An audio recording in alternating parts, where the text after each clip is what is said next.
All right then, is everyone ready? And let's kick things off. Now, as we start, the world around you is going to be a dark, musty, and scratchy place. You feel yourself sitting down in what's probably a chair. Your arms are tied up behind your back, and there are distant sounds of shoes hitting marble and the muted tinkle of a piano playing in an adjacent room. There's a smell of mushroom, cream, and bergamot that permeates the air. Now, the last thing you remember, what is the last thing that you remember before blacking out? Starting alphabetically, we could begin with Byron and then move our way through. Well, blacking out is the most efficient way of going to bed. So, let's try and remember. Yes, it's one thing to get a noble lady to bed. It's quite another trying to invite her sister as well. But I think I was about to accomplish it. God damn it. Excellent. Durruti? So, Jose Buenaventura Durruti Dumange, I probably mispronounced that last name, was on his way to Madrid to fight Franco during the Spanish Civil War with an army of 10,000 anarchists at his back. And now he's tied to a chair. Probably not the first time. Sounds about right. R. Rasputin.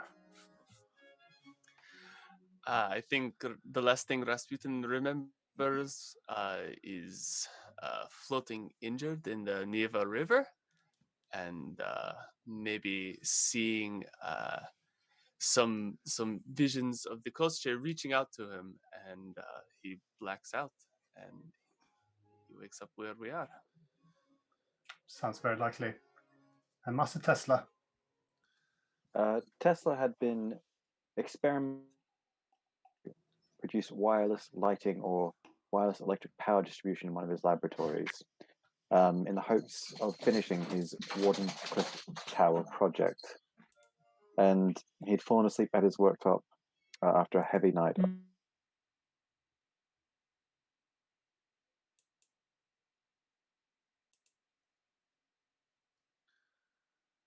All apparently tied up. You cannot rule out that you have been drugged and abducted. The recording has stopped.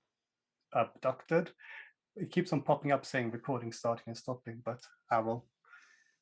Now, I'll try again. You cannot rule out being drugged and abducted.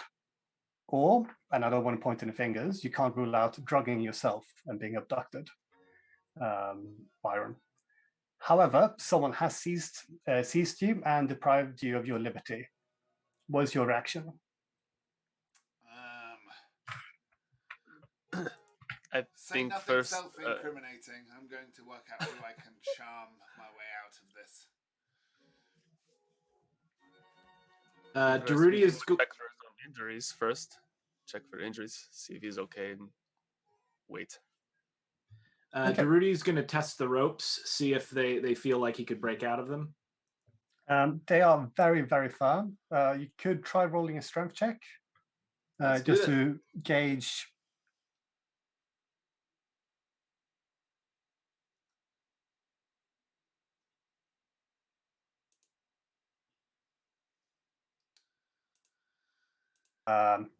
There's some serious Boy Scouts who tied these knots. Rasputin, you said you wanted to check for injuries. Yeah. It's very difficult because there appears to be a sack over your head. But at least it's not full of blood, so that's a bonus. Yeah, I think he would just try and squeeze the places that hurt the most when he was floating in the river. On one rib, on the other side of his body. So like struggling around and trying to see if everything's working as it can. Excellent. Could I try and charm the lady that's tied me up? Yeah.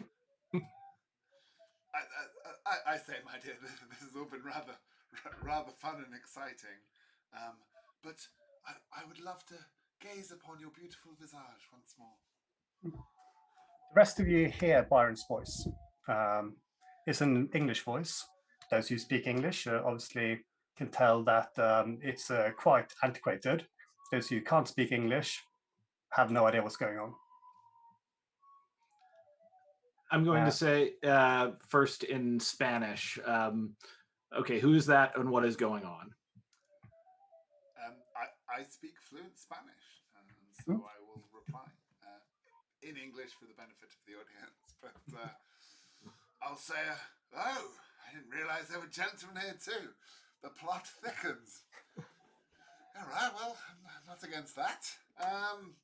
My name is Lord Byron, and why have you tied me up, good sir? I definitely have not tied you up. In fact, I seem to be tied up as well. Oh, then we may Who are you working with? Is it the Russians? Is it the Republic? The fascists? I'm in the same boat as you, sir. Tied up with no idea how we got here or how we're going to get out. But stay calm.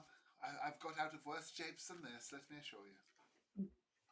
As have I. As you're talking, there's another conversation happening elsewhere. It's fairly agitated. Two angry men doing a muted kind of shouting at each other. This conversation, however, unless any of you speak Aramaic, though. Oh, Rasputin definitely speaks Aramaic, yeah. He can barely fucking read or write. In which case, this exchange means nothing, except for those who speak Latin. Oh, yes. Hi. Yeah. You hear the conversation concluding with the phrase, well, you have to work with the tools that you are given. And with that, all your eyes are suddenly greeted to the light as the bags that were over your head are lifted. Bоже moj. Ah, too bright. Turn off the light, please. The shock of the light and the hangover stops me from cracking a joke about my tool. I stare straight into the eyes of whoever has pulled off my hood, and I remain quiet for now. The strange thing is that if you were to crane your neck, there was no one behind you. You find yourself sitting in a small but luxuriously decorated dining room. There's two of you abreast, sitting facing each other. And at the end of the table, stands a tall hooded figure observing you all. Their face is covered in bandages, revealing only two bright eyes, alive with calculated interest. Who are you and who are you working for? He speaks, but the words are foreign to you. He does, however, motion towards the bowls of soup sitting in front of you all. He's trying to indicate that you should eat. I think Rasputin would look around, and the signs of aristocracy in general would make him very nervous. But I think he would sort of try and look around and see if there's anybody, if everybody looked rich, and just sort of take a look around, see what everybody's wearing. He's, well, I suppose at this moment, you can look around to the people sitting next to you. You could present how you are appearing. Should we go alphabetically again? Go for it. Lord Byron is wearing finery, some of it strange and exotic. It does look rather well worn, though. Durruti is wearing a anarchist militia multiform, so it appears like a military uniform with a thick leather coat, but the actual, like, there's no real rank insignias, and it seems like a lot of it has been cobbled together. He does particularly have a black and red bandana, which is currently around his neck. Tesla, for his part, is wearing a simple cotton blazer with a tie, buttoned-up blazer with a tie, and some nice polished shoes, but he's looking a bit confused at the moment. Not sure of his surroundings. Just kind of calculating what's going on. I think Rasputin, in his dark robes would feel a little bit more comfortable because nobody looks particularly like Russian aristocracy, where he sort of just came from. But he's just sort of gonna. He's very suspicious of the soup. I think he's already had an issue with being fed recently. Well, the man speaking to you, whose face is hidden with bandages, he is dressed almost like some sort of a mystic from a fairy tale. These long, quite intricate robes, various glyphs and wards inlaid with golden filigree. Filigree? Filigree. I shall eat the soup. It would be rude not to. I would love to eat the soup, but as it turns out, my hands are still tied, if I'm not mistaken. Nope. You find that, strange enough, your bonds have been loosened, as if I immediately go for my gun. Reach down to your holster. It is sadly empty. Okay. Then I go for my other gun. Also empty. Patting down your pockets, you would find that you have been, all your items and belongings, all of yours uses have been taken. The soup is rather good. I think As Byron says this, everyone in the room understands him. I think both shock and like a little bit of like machismo are in that moment, because he sees Byron just happily going for it, and he remembers what happened the last time he was fed something that was possibly poison, and just like sort of picks it up and downs it aggressively, and looks back over at the hooded figure. Durruti figures if they wanted to kill him, they would have already. So there's no point in, tying him up and capturing him if they're just going to poison him immediately. Sits down and joins Byron, but keeps his eyes on everyone in the room. In want of anything else to do, Tesla realizes he had forgotten to make dinner, and hunger sets on, so he happily takes in the meal. It's a creamy mushroom soup. It's not bad. Not bad at all. Byron's quite right. Any claret to accompany it? Do you ask this out loud? Oh, yes.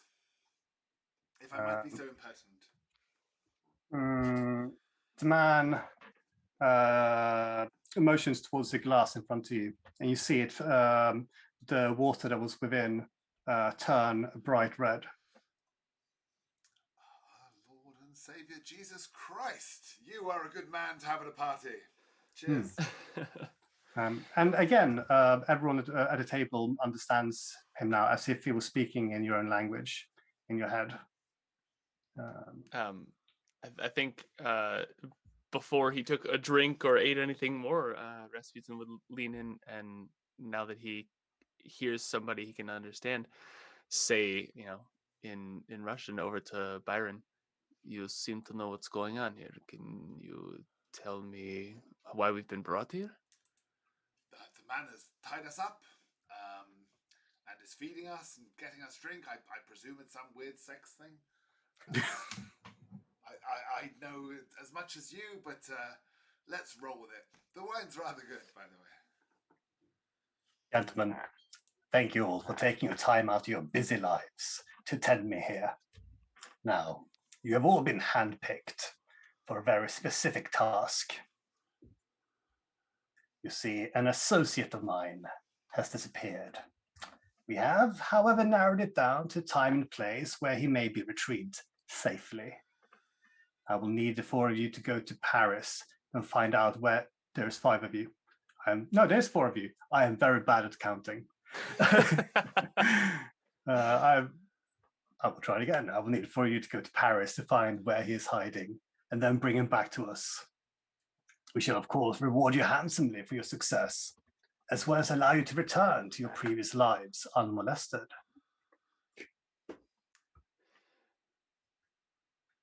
I think Rasputin would lean back and first again, like put his hand on the wine, but check to see if he's injured. Is he still as injured as he remembers being?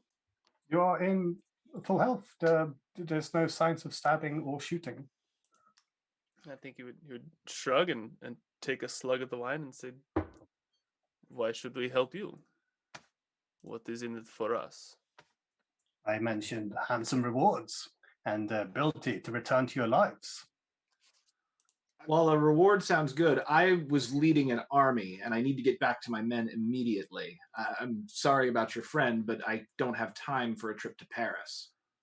Well, it is but a 3-day journey. Also, Napoleon's wars are raging. My father owes a lot of debts to the people of Paris. Well, perhaps it is this insight why you were chosen for this mission.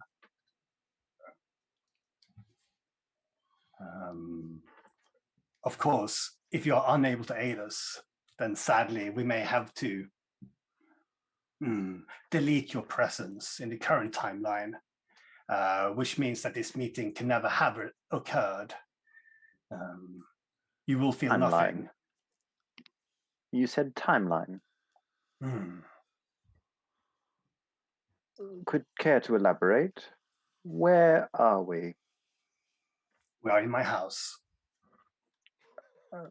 When are we? It is currently 6:30 in the morning. I see. He has pulled up a wristwatch and he's looking at it. What is that? It is a chronometer. It helps me keep the time. Indeed.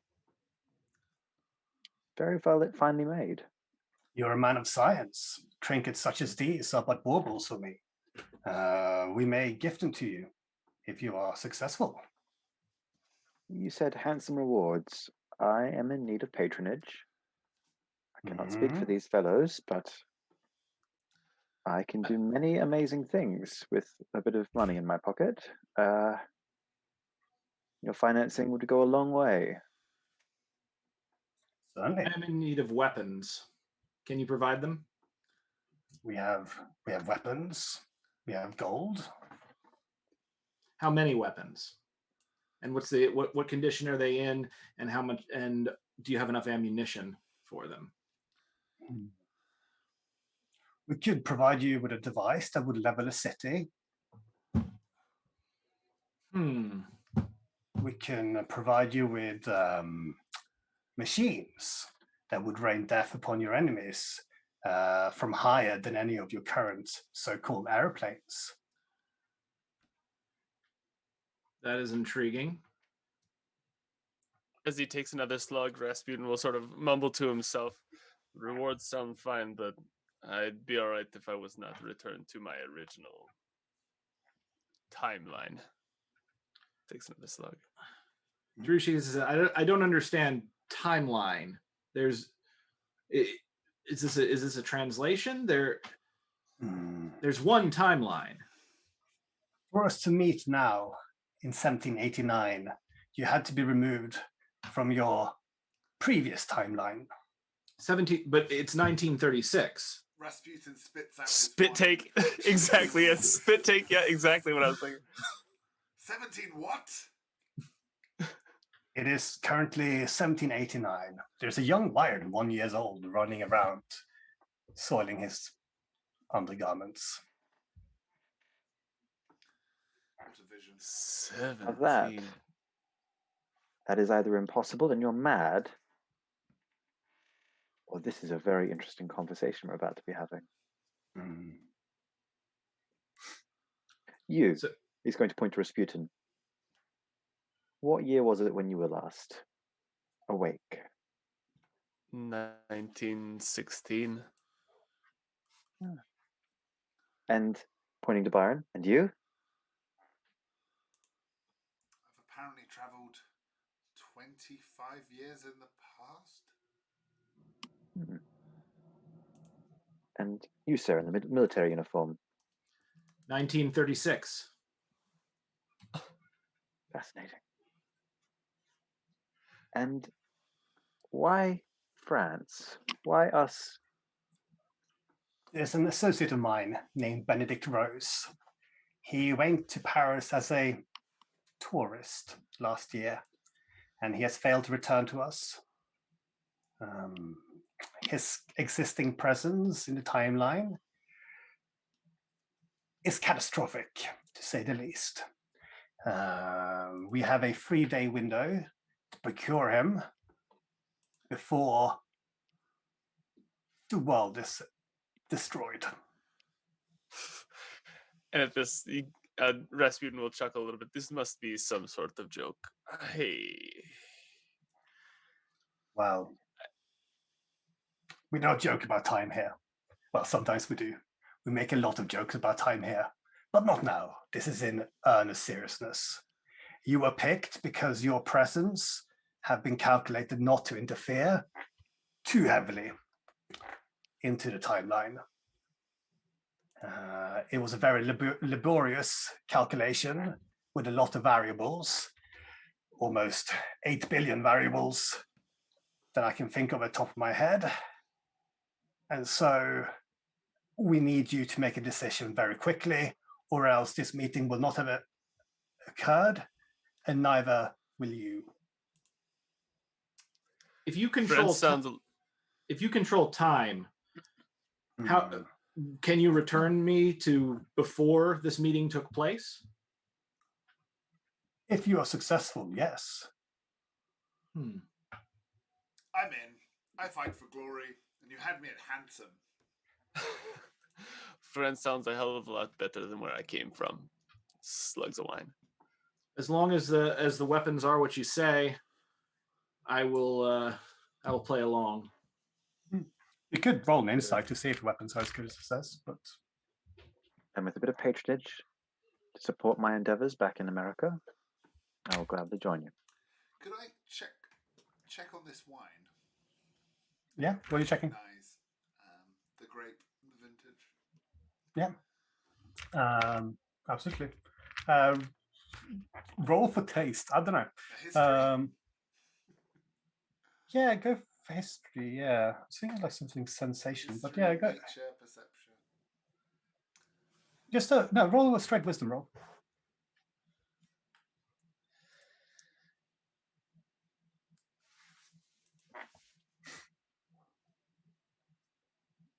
And also, how good a sommelier is Lord Byron? I have drank some of the finest wine ever provided. Well, I will make it very quick in that you do not recognize the grape in any way, shape, or form. It is excellent, though. If you've ever had a vintage from the turn of the 1st century, perhaps you would recognize it. I have not.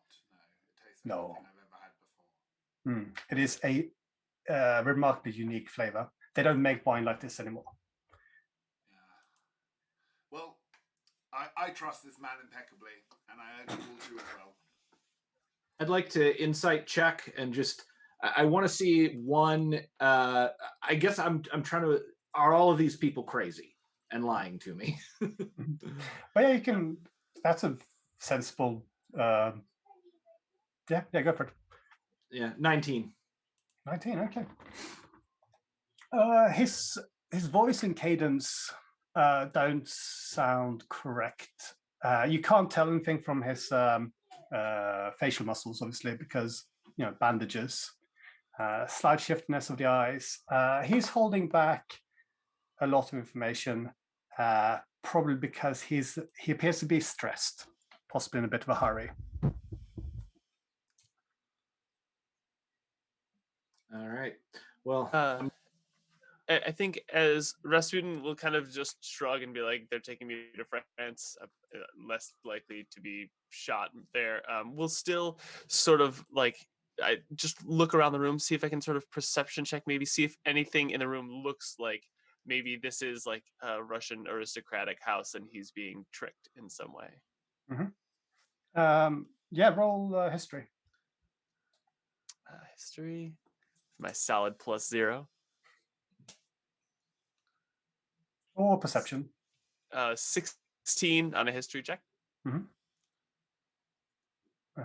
The architecture is nothing like that of Imperial Russia.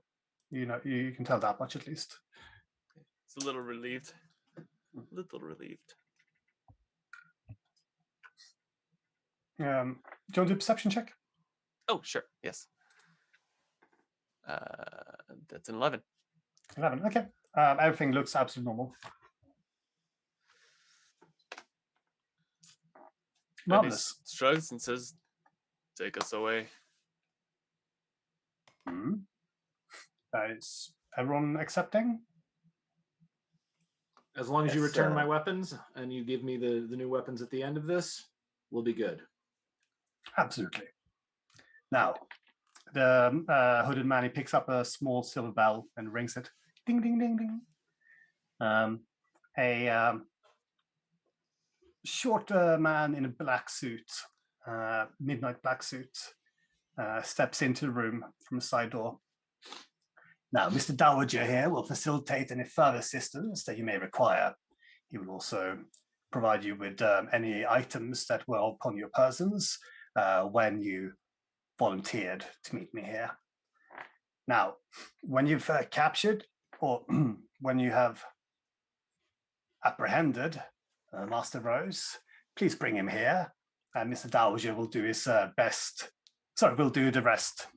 I can't read my own handwriting. Now, I wish you all a very good day, gentlemen. And the hooded figure appears to just open a zip in the air, and then he steps through the very fabric of time, like this.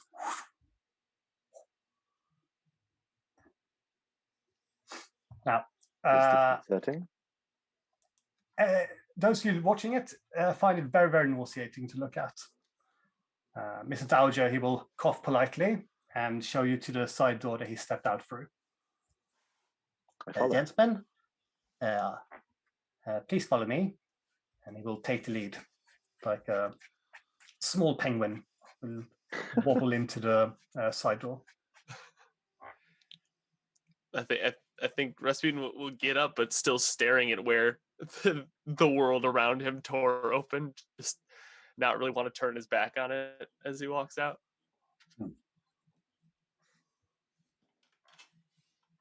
Marvelous. Everyone else stays there? I follow. Beautiful. I follow. Now, stepping through the door, you'll step out of a large cupboard in what appears to be an abandoned kitchen. Debris, rubbish, crap just strewn around everywhere. As you all sort of find yourself coming out one by one, you can look back into the cupboard, and there's just a wooden wall there. Mr. Dowager, the short man in black, yeah, he will point to a singular pristine chair standing amidst the rubble. I shall be waiting here for you. Now remember, you have 3 days to find him. We have his last known address. Here we are. And he'll pass a little slip of paper. If I were you, I would find some way of perhaps blending in before searching for him. But you are the experts after all. And just remember, 3 days. I shall be waiting here. And if you're not back, then you will be stranded here until the time paradox takes care of itself. Good luck. Thank you. Gentlemen, this is strange, bizarre, surreal, magic. But you all seem capable, and there's rich rewards promised for us all. I hope we can get through this together in good spirits and good health. There's a hallway next to the kitchen where you do indeed find all your items, all your belongings, neatly laid out.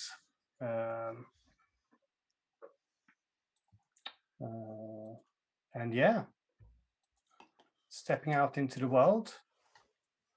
It is a very, very hot summer's day in Paris. Dunk. Been here before, but the buildings were larger. I think Rasputin will probably still be in shock and turn to the group and say, so after the things that we've seen, we must believe him. Does anybody know anything about this time or this place? Yes. They called it the Terror. However, that's mostly just because they were giving rich people the same treatment as they always gave the poor. I like you, Englishman. Byron, can you roll a history check, please? Yes, although I will be quite familiar as a romantic poet with this era. So if I fail this, that's a 20, dirty. That's a 20. Byron, you know that the truth is that actually a lot more of the peasantry were killed than the nobility. However, it's less poetic.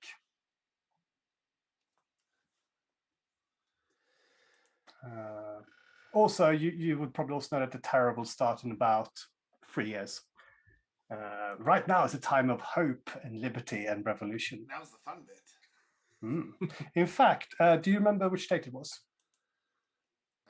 We are. Is it 2 years? Yeah, I mentioned it was the 12th of. Did I mention exactly what day it was? I probably didn't. Never mind. Okay, you will find out. So, that doesn't sound good.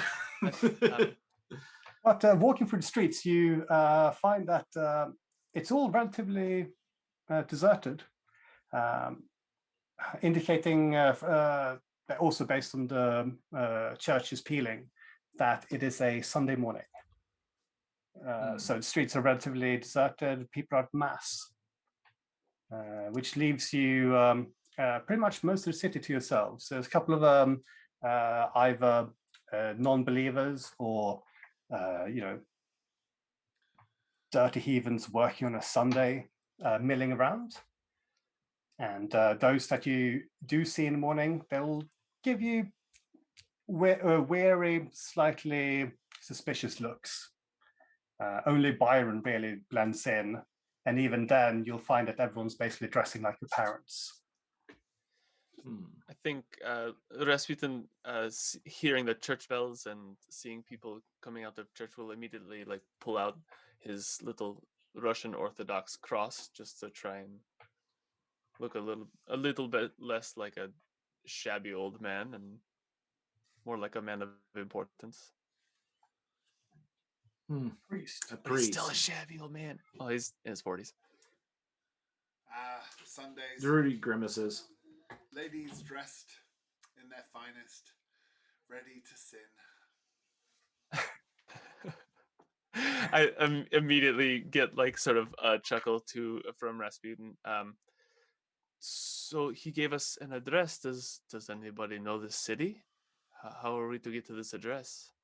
I think Durruti would probably know where this address is. He was in Paris numerous times, or at least in a general way. What would you want me to roll for that? Is it navigation? That's survival, isn't it? Survival? Okay. Yeah. I'll roll a survival check. 23. Oh, yeah. Natural 20. Nice. You have a look at the scrap paper. It's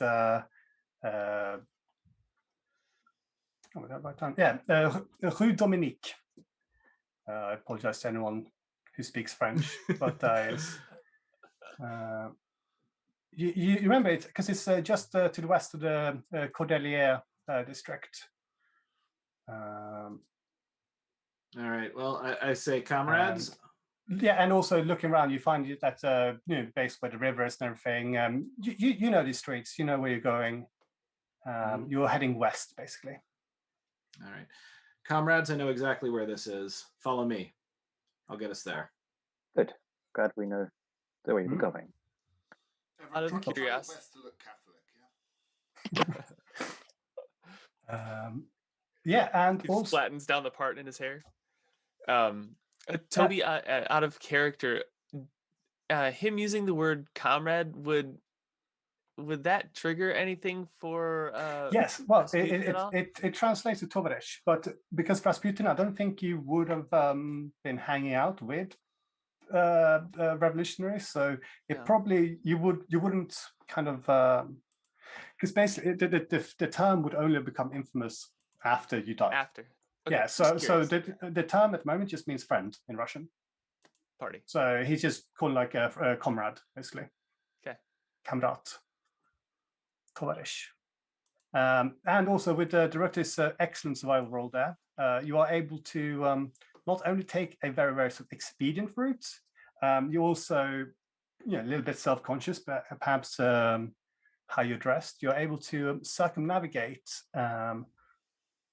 any kind of potential trouble that you might have stumbling on the way. Well rolled, good sir.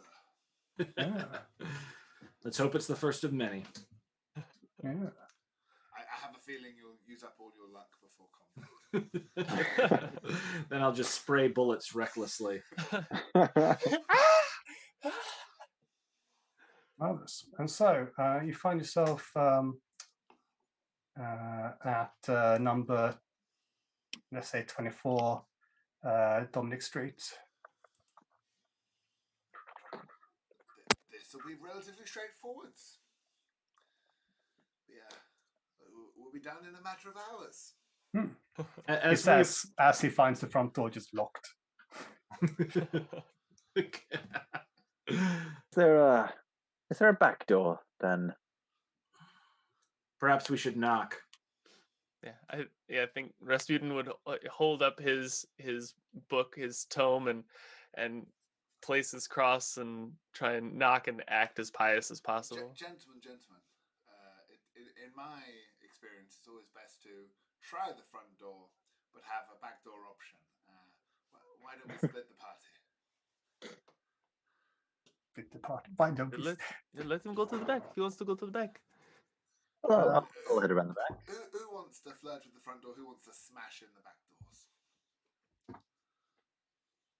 doors? I'll move to the back door with you. Thank you.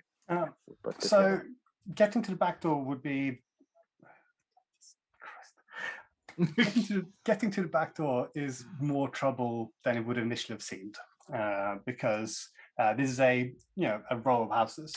So first of all, you'd have to find an alley that leads in. Then you need to find a wall to climb over to get into the gardens behind the buildings. Noticing to they're then struggling, I knock on the front door. Front door doesn't answer. Do you need a leg up to get over this fence, Durruti? Sir, pardon that. Do you need a leg up to get up there? I can. Just call me Durruti. Let me try. So first, let me try something. So I'm going to head over to the door and I'm just going to try to knock it in. Yeah. Roll athletics. All right. Also, are you doing this surreptitiously or just, taking advantage of relatively deserted streets? I'm trying to do it in such a way. I'm trying to break it in, but I'm going to try to break it in such a way that I'm just gonna bust it in. We've only got 3 days. I would smash. Buenaventura, I would like to inspire you. Oh, great! Please. a great man of fortitude. May that door not impede you for a moment, good sir. Excellent. So what's the roll for that? How does that work in this edition? You roll a d6 extra whenever you need it. Mm-hmm. Perfect. Well, I got my d6 right here. Before you roll, so you can all right. just, Well, I'll use the inspiration here. So all right. Roll for athletics. Okay. Rolling athletics. Oh, this is a good one. I'm glad I got this because the athletics were I had a 2. So 7 plus 4, so 11. Ooh. Yeah. No. So yeah, you basically try to get in there with your sort of shoulder, and then begin kicking on the door, and it just doesn't give way, Doesn't budge? unfortunately. No. And in fact, if you were to inspect it, realizing that it's just not giving way, you find that the door it has been broken relatively recently before. And the locks appear to have been replaced and maybe even reinforced, making job even more difficult. I've climbed many a trellis to get to a fair lady's chambers. Is there any route I could climb and get up there? Roll perception.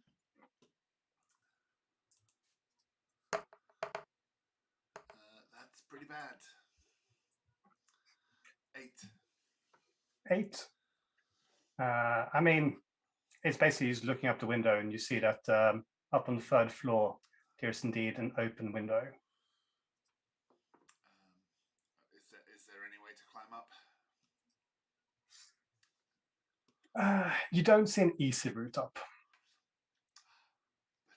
But nothing that's worth conquering is easy. Undeterred, I shall climb. Was it the back door that was smashed? And this is the front door. Are you guys still trying to get in through the back? Yeah. So Durruti is kicked at the door a few times. He's a little embarrassed. He turns around and says, "Perhaps we should try the fence." Is there a way around to the back door? Yeah, so you need to scale a short wall around the back to get up into the gardens. So do you guys want to try this whilst Byron is climbing up the facade? Before we do, what does this lock look like? Like, is this more of like a modern lock, or is this like an ancient lock? No. Yeah, it's a 18th century lock. It's clearly been replaced recently, and as it was replaced, you see extra metal bars kind of put in, covering what you see is like previously cracked and splintered wood. So it looks like someone has previously kicked this door in, and it's now been reinforced, maybe to stop that from happening again. Okay. I'm gonna ask quickly. Does anyone know how to pick something like this? I have a way that we could take care of it, but I would like to know how the man in the back is doing first. Let's take a look at the back then. All right. I did just get an acrobatics of 18 trying to climb up the front. Okay. And the rest of you? So he's climbed up. I want to know if he's going to be able to get in, because there is a way I can get us in, but it is not easy. It will take me a moment. Okay. Yeah. Well, and I'm thinking there's a way that I could get us in that is potentially very easy and won't take much time, but I'm not 100% sure I'm ready for the risk. With a roll of 19 for dexterity. 18. Is that acrobatics? Yeah. You make good progress up the side of the front of the house.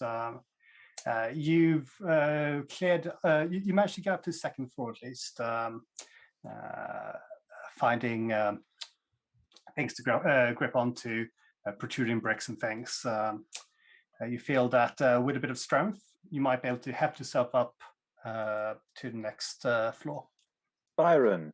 Boss, I did it again. Cut that. You, fellow. Do you see anything in the window up there? I'd happily peep through. I mean, on that floor, can you see anything yet? Is there someone you can knock on the window for? I mean, looking in, you see debris, crap, and broken furniture. I communicate as such. We saw this fellow's home. Perhaps he's left a trail somewhere else. Well, even if he has, I think our best hope of finding clues of his whereabouts are to break and enter. True enough. Especially Are you safe since up the door there? has already been broken in. I've been in greater peril. Should I go for an athletics check to push up another level? You can do. Roll perception first. did, and I got a 6. 6, yeah. You have no idea if anyone's in or not. I mean, it might just be some very messy bastard. As he's climbing the front of the building, I'd like to just sort of take a look around and see if anybody's staring at us. Yeah, roll perception. Yeah. I keep reaching for dice. Let's see. Oh, do it. 15. You see curtains twitching. You might be observed, but there's no one in the street, like pointing or calling out for guards. Okay. I just rolled a natural 1 on my athletics check. Oh no! Oh no! I say, very yeah, I see. unfortunate. And so you hear a yeah. I mean, you try to go for it, and it's almost spectacular. As is the fall as you come crashing down, taking 8 points of blunt trauma damage. If he's falling, can I try and catch him? I'm actually okay. I have the slow 4 feet as a monk, so I'll be all good. Oh, all right. Then I feel bad for not putting more damage on that. Anyway. Sorry, I got kicked out for a second. That's right.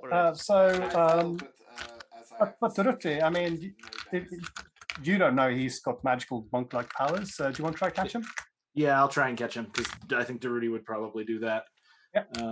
Roll. I want to say roll with like acrobatics, like a sort of acrobatics. Even better, roll initiative. Roll initiative. Okay.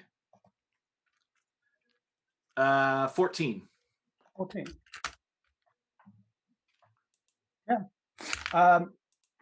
What does slow fall do? Just half any falling damage? I actually can mitigate up to 25 hit points of falling. Good lord. All right, fair enough. Well, in which case, basically, in between you sort of just grabbing onto things and breaking your fall, and Durruti just standing there at the bottom, just catching you like a newborn babe, there is, no damage at all. I would say. I appreciate the support. Thank you. I set him down. I would say I told you so about high places and falling, but you seem to handle yourself quite well. Evidently. Yes, I have been foolish enough to learn how to recover quite well, quite often.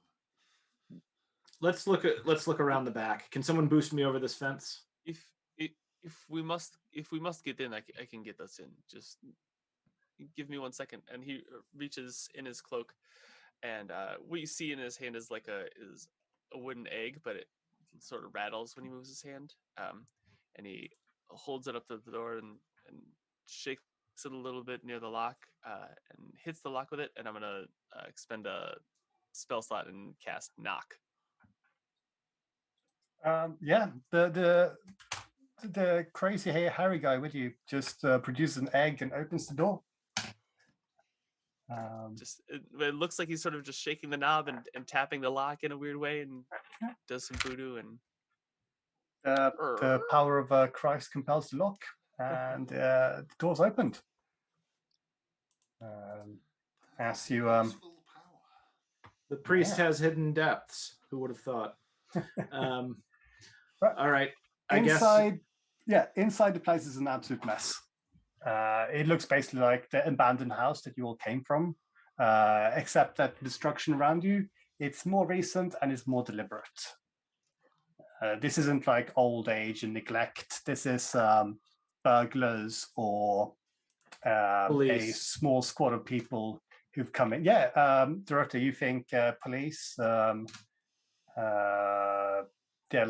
of victim of police raid. It could very well be that. So things been smashed, things been like purposefully just scattered across the floor. But there are no people. Well, the window is open on the 3rd floor. Shall we go look there? I'll go check the 3rd floor. You guys. I'm going to look around for any letters. I'll follow Tesla to the 3rd floor. I think Rasputin will sort of look around for signs of a struggle or a fight that happened in there, rather than just a ransacking. By the way, on our way out, I'm going to be pulling out my revolver just because this seems to be a dangerous situation. Okay, so basically we're going to do 2 investigation rolls, but because it's 4 of you, so it's like you're rolling 2 investigation rolls with advantage. So if everyone wants to roll, I wouldn't mind rolling. First roll of the night. that's good. 11. I don't know if that rolled properly. Let me check the log. Said you rolled deception. I got can 10. only see Byron's. And I'm rolling with advantage, you said, or we just each roll? We'll basically just do everyone rolls, and we'll just pick the 2 highest. Okay. Natural 20, but no additional because my investigation is +0. Yeah. So that's a 20. Go.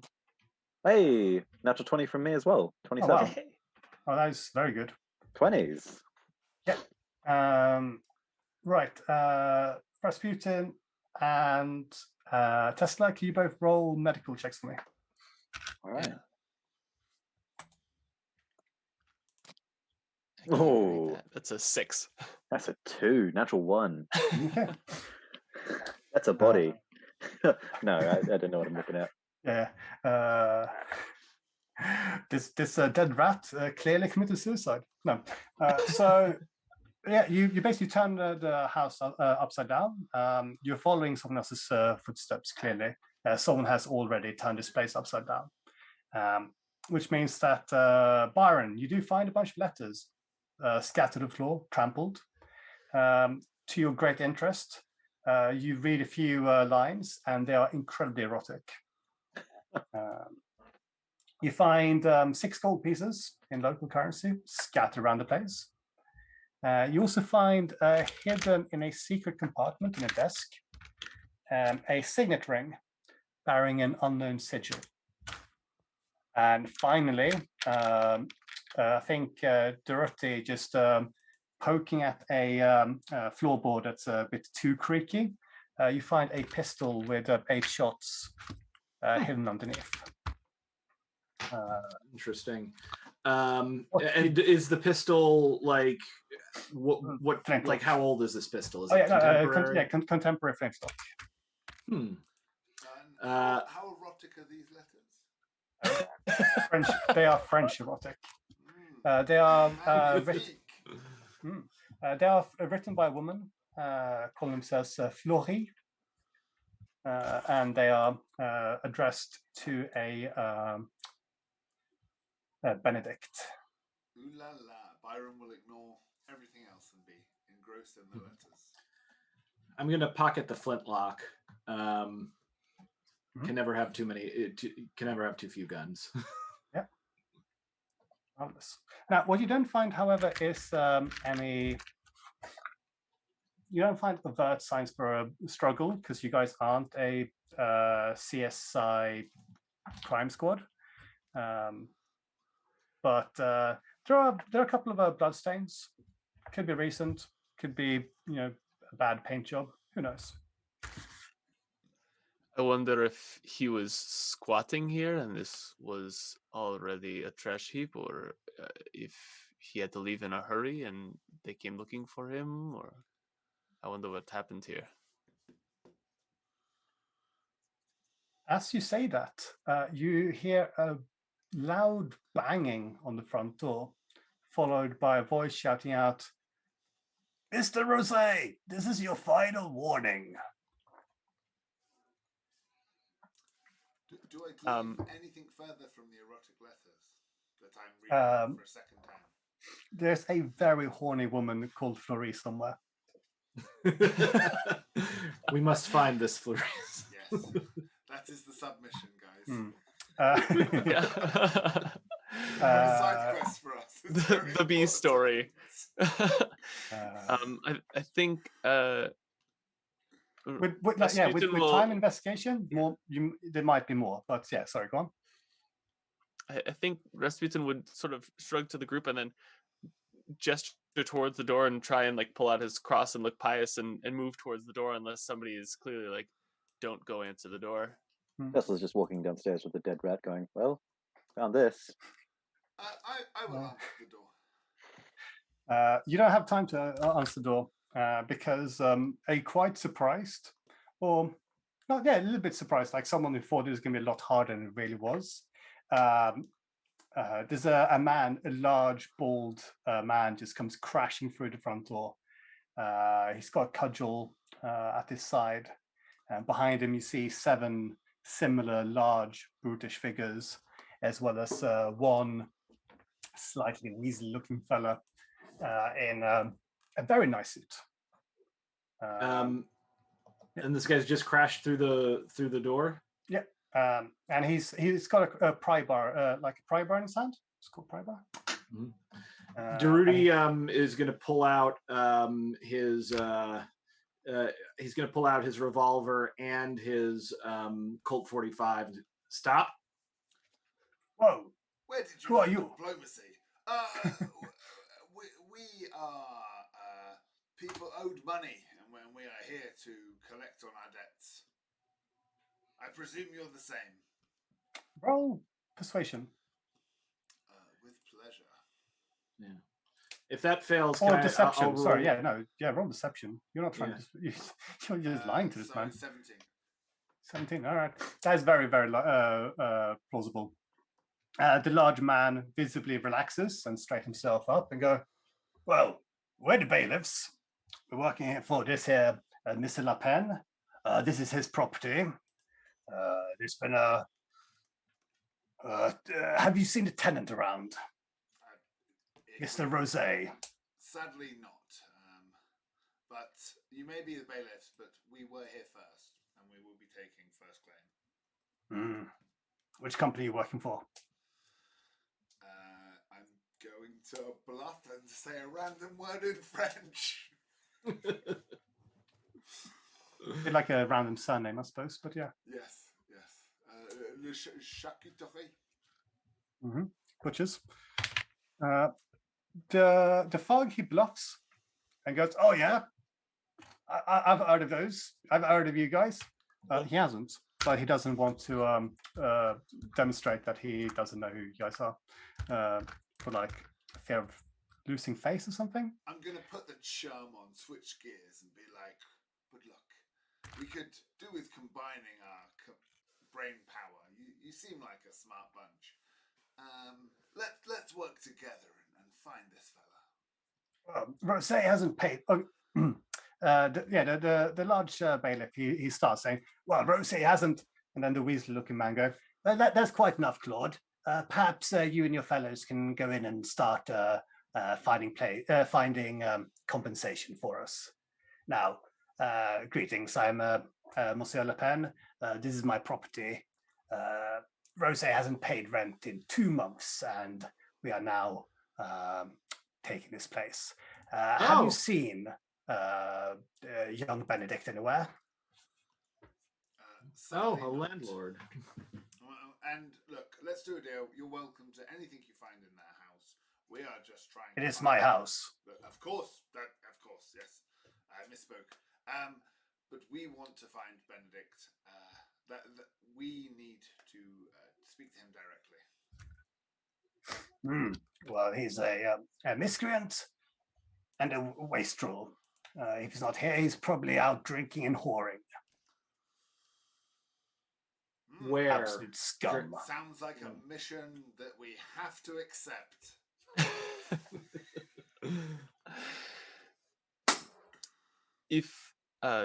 If we find this man, we could be of some help to you.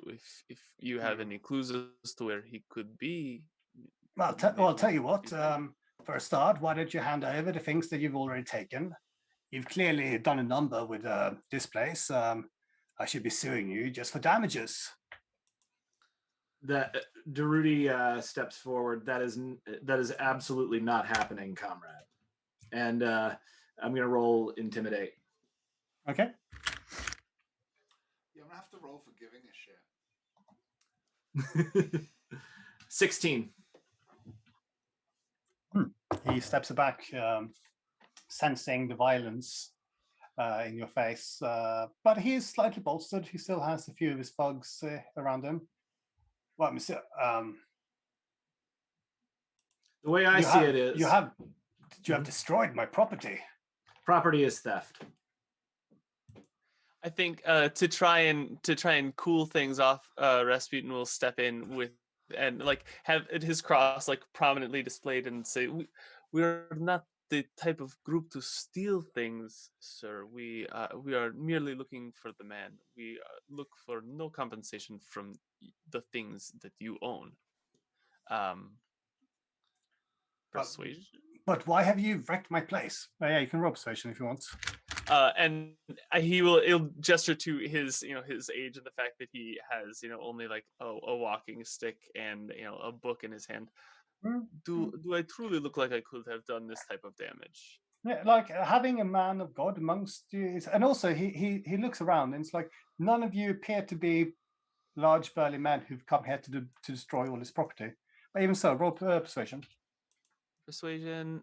That is another natural 20, and my persuasion is plus 11. That's a 31. Ow. There goes your combat encounter, Toby. Forgive me, Father. That's the second combat encounter. You guys just drift straight past. Forgive me, Father.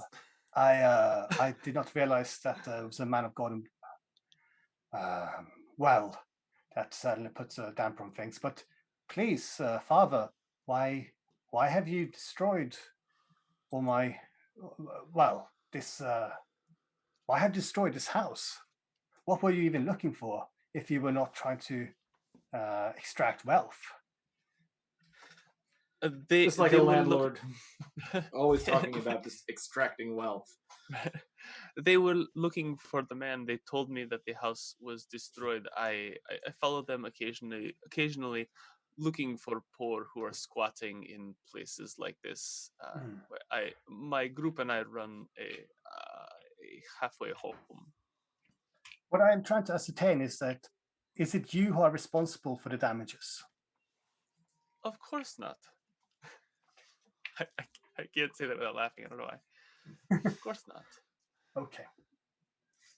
Because the man, he refuses to believe that a pious man of God would have just gone around and just started rampaging around here. So he walks away from your group, muttering under his breath as he picks up discarded socks and broken china and just mutters under his breath.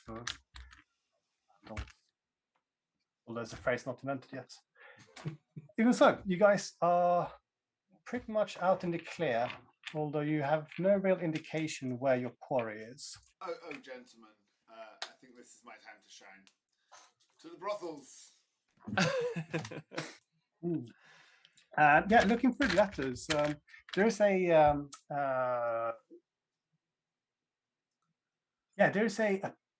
there's mentions of the Palais Royal and a room where they apparently meet for trysts.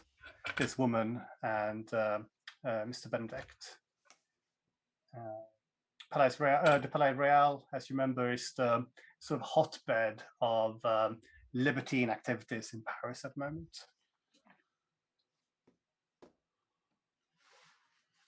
That sounds like a good enough idea to me. I say we follow that lead. Gentlemen. Through the streets we run. Yeah, I follow them.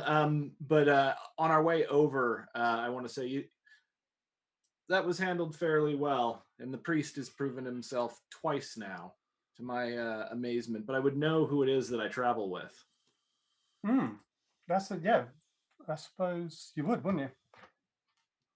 Being a somewhat of a student of Russian Revolution, I'm guessing. Mm-hmm. Yeah. No. I'm saying literally, like I was saying to them. I'm asking them to introduce yourselves. Yeah. Nod over and sort of look at the group. Grigory Rasputin. In truth, I am no priest, but I am a holy man. Now, I think Durruti would definitely know who Rasputin is. Do I need to roll for that, or? I mean, I just think that Durruti would know something about the Russian Revolution because of his socialist leanings. As to what your feelings towards Rasputin are, that I couldn't say. Yeah. Rasputin, the Rasputin. I am the only one I know. Well, you helped to bring down the Romanovs, and so you can't be all bad. So they Though it did does not crumble. end well. Yeah, though I can tell you it does not end well for you. Or does it? And he winks. Yeah, you've learned two things. Once, the rumors of Rasputin's Demise. difficulty to be killed seems to be somewhat correct, as he is still alive. And Rasputin, you did not know that the Romanovs fell, so that's news for you. I did write Nicholas a letter, and I told him that if they let me fall, his people will rise up against him, and he will be killed by his own. Oh, well, he let you fall. His people rose up against him, and the family is no more. So perhaps what I'm seeing out of you is you most certainly were correct. And I think he'll look over and, as if he's going to give a wink again, but use a little thaumaturgy and just let his eyes just sort of shine over a little bit, like when you see an animal in the middle of the night, just shing shing. Very creepy. And just grin. So who else is with us? Who are you, sir? Who are you looking at? Tesla. The person who's just talking to me, I would say. I guess Durruti. Looking so I actually did prepare something for this. Should I read this? It's in the third person. All right. In the first person, please. In the first person. I don't know if Durruti would say this about himself, so hang on. I'm the son of a railway worker from Lyon, and something of a military commander. Last time I was in Paris, they wanted to execute me for my attempt on the life of the Spanish king. But you can call me Buenaventura or Durruti if you prefer. Many do. Trying to kill a king, you have my respect. I've slayed many a queen. I am Lord Byron. I inherited debts and damnation, but I am skilled in the arts of both Venus and Mars. Some describe me as mad, bad, and dangerous to know, but I consider myself the bard of freedom, the human tiger. I am a lover, I am a fighter. I support my fellow man and woman, and the occasional boy. I'm a big fan of animals, not so much a fan of rules. Well, on that, you and I are aligned. And you, sir? Looking at Tesla. My name is Nikola Tesla. I'm American acclimatized, though I'm Serbian born. I not one for killing kings or women or children or boys. I am just an inventor. I craft things, and I hope that one day, through my inventions, there'll be no more need for war or violence or death. I would like that all things are shared and free, particularly power. That way, may we all be at peace. I like you very much, sir. Thank you. I think Rasputin would give that a smile and acceptance with like a little bit of like, yeah, sure, that'll happen. Just a little bit of disbelief. Admittedly, very hard to get people to fund that idea. I tried making a death ray. A death ray? Yes. How did that turn out? The concept. For peace, you say. Well, the concept is you make something so terrible that surely everyone will be so intimidated by it that they can't possibly use it. Mutually assured destruction, if you will. That's the stupidest thing I've ever heard in my life. No, Oh, well. let me assure you, it works well in royal circles. If everyone fears you might sleep with their wife, they get very polite. This is actually true. That's very true. Well, that's what inspired me, you see. A newfound The wealthy. appreciation for you. We're aligned in goal and philosophy, it seems. However, gentlemen, there are brothels that await us. It's just interesting, all this high-spirited talks about the liberty, death of kings, and you guys are not out of place as you step into the Palais Royal. There's a lot of conversations going on. A lot of it is angry. It's a veritable buzz of nervous, violent energy going on around you. As you thought that the streets were empty because of maybe the church. No, it would turns out that everyone's at the Palais Royal at the moment. The large gardens belonging to the Duke of Orleans has obviously given over this space to the people because being protected by the Duke, this is a place that is safe from censors and has thus become an epicenter for the political radicalism of the era. And as you are making your way through the crowds, you see this is there's something unusual going on at the moment. Durruti's instantly at home and is feeling a very strong urge to jump into the political conversations that he's hearing. But he's going to keep that under wraps for now and stay focused on the mission. What is the odd thing that we've noticed? Well, they're all talking about something or someone called Necker and how it's been dismissed by the king. And in fact, you hear from a table with a particularly dense crowd of people are thronging around a young man who's decrying that the king is currently massing an army to come in, and everyone in Paris are going to be massacred.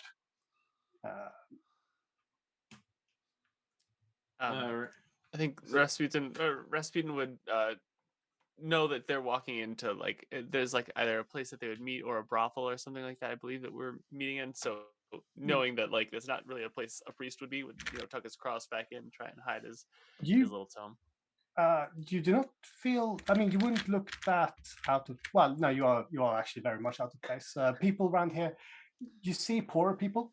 There are a couple of laborers, people without culottes. However, it's mainly lawyers, well-dressed men, shopkeepers.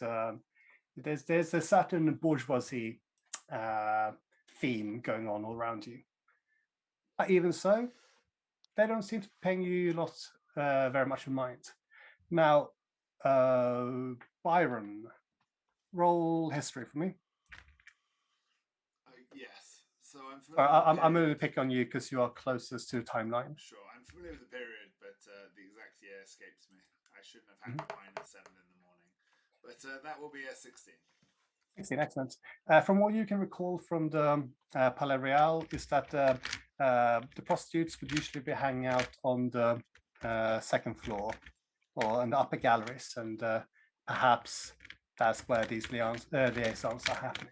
I whisper to mes amis and say, friends, avoid the politics and let's head for the prostitutes.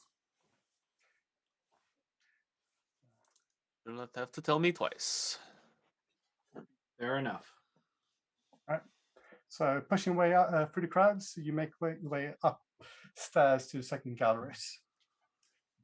You are looking for a woman called Fleury.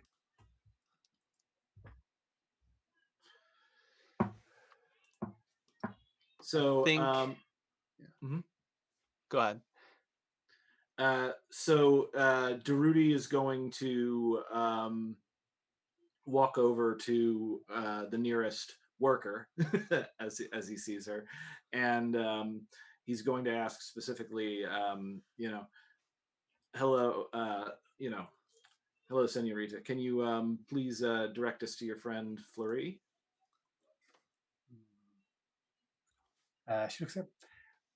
I don't know anyone of that name, but perhaps you and I could become acquainted. Unfortunately, I am spoken for at the moment. Excuse me, Buenaventura. I believe I speak their language. Excuse me, mademoiselle. I'm looking for Fleury. I give her 5 gold pieces. She will take your 5 gold pieces. I could be Fleury. Gentlemen, I found Fleury. You're welcome. My lord, perhaps we go somewhere more quieter. Yeah. I'm persuaded. Yeah, Byron disappears into one of the apartments. Durruti shakes his head and mutters something about how the sex workers should be unionized. I will try my hardest to unite them. If we could bring 3 more girls in here, definitely get a union going. I think Rasputin would look to Durruti and Tesla and say, I think he was pretty close though, and pull out a couple gold, 2-3 gold, and gesture towards a group of women and ask, would anybody here know a man by the name of Benedict? And now I forget his last name. What was his last name? Rose. Benedict Rose. Benedict. And sort of gesture the 3 gold. Roll persuasion. Okay. It's a natural 17 plus 11, 28. Oh, guys. The woman, she'll pocket your coins. You go, Benedict. Oh, such a lovely man. Oh, he paints so well. I haven't seen him for a couple of weeks now, but his friends are here. And she'll point to 2 gentlemen standing at the edge of the crowd around the young orator. That is extremely helpful. Thank you so much. Thank you. And then he'll turn and think to call out for Byron and be like, he's having a good time.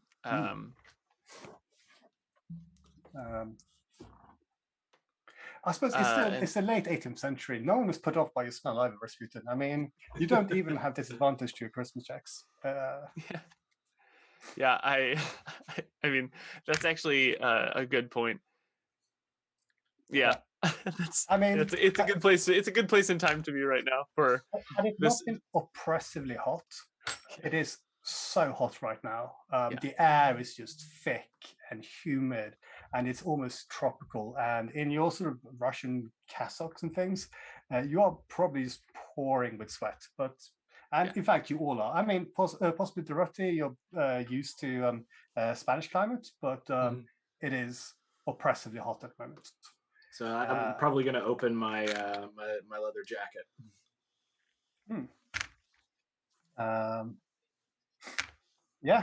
You see the young man jump up on the table, shouting out that to arms, a new St. Bartholomew is being planned. To arms before they kill us all. And he reaches out and he plucks a green branch from a tree next to him.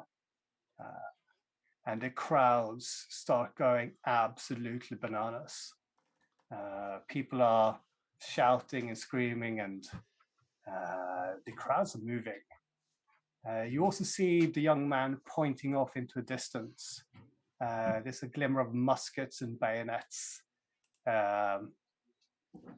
being massed a couple of blocks down. Are the 2 people that they pointed us towards, are they moving with the crowd as well? They seem to be standing and talking to each other. One of them is gesturing. The other one, that one's like gesturing, pointing excitedly, and the other one appears to be a bit more reserved and So I think Durruti probably would have studied this revolution, though again he's not an academic, so I actually have a minus to my history roll. But I'm wondering if I could roll for history with Absolutely. advantage. But you can roll straight history. Roll history. But yeah, just roll straight history. Okay, and no advantage, just straight history. Straight history. Okay. Unless you have a proficiency in history, but wouldn't mind about it. I do not. 12. 12. Okay, that's good enough. I mean, you are pretty certain that the young man is Camille Desmoulins, and you are suspecting that today might be the 12th of July, 1989. And you think that things about to kick off. I think. Is that, you mean 12th of July, 1789, not 1989? You know, every single document I've saved, I've just written 1989, like on everything. I don't know why. I just keep on missing the 7. But yeah, 1789. Yeah, that's what I thought. So this is storming the Bastille. Oh my! It was a big year for revolution and the revolution, Prince and the revolution. Yeah. You. I mean, yeah, you know that this is where it all kicks off. Perhaps you may actually think that today is the 14th, because yes, you're a student of the period, but like many kind of amateur historians, you might assume that everything happened on one day. So you think that perhaps they're off to the Bastille. But all right. And the guy who got up, that's our quarry's friend. No, but his friends are watching this man rallying the crowds. I desperately want to follow, but I'm going to resist that urge and just mutter to myself, 3 days. And I suppose I will approach the friends that have been pointed out to us. I think as he approaches, Rasputin is going to talk into his hand and just sort of like point towards where he thinks Byron is and say, Byron, I hate to interrupt, but I think things are sort of happening here. But Byron has, in the duration of time, cast enthralling poetry on the women.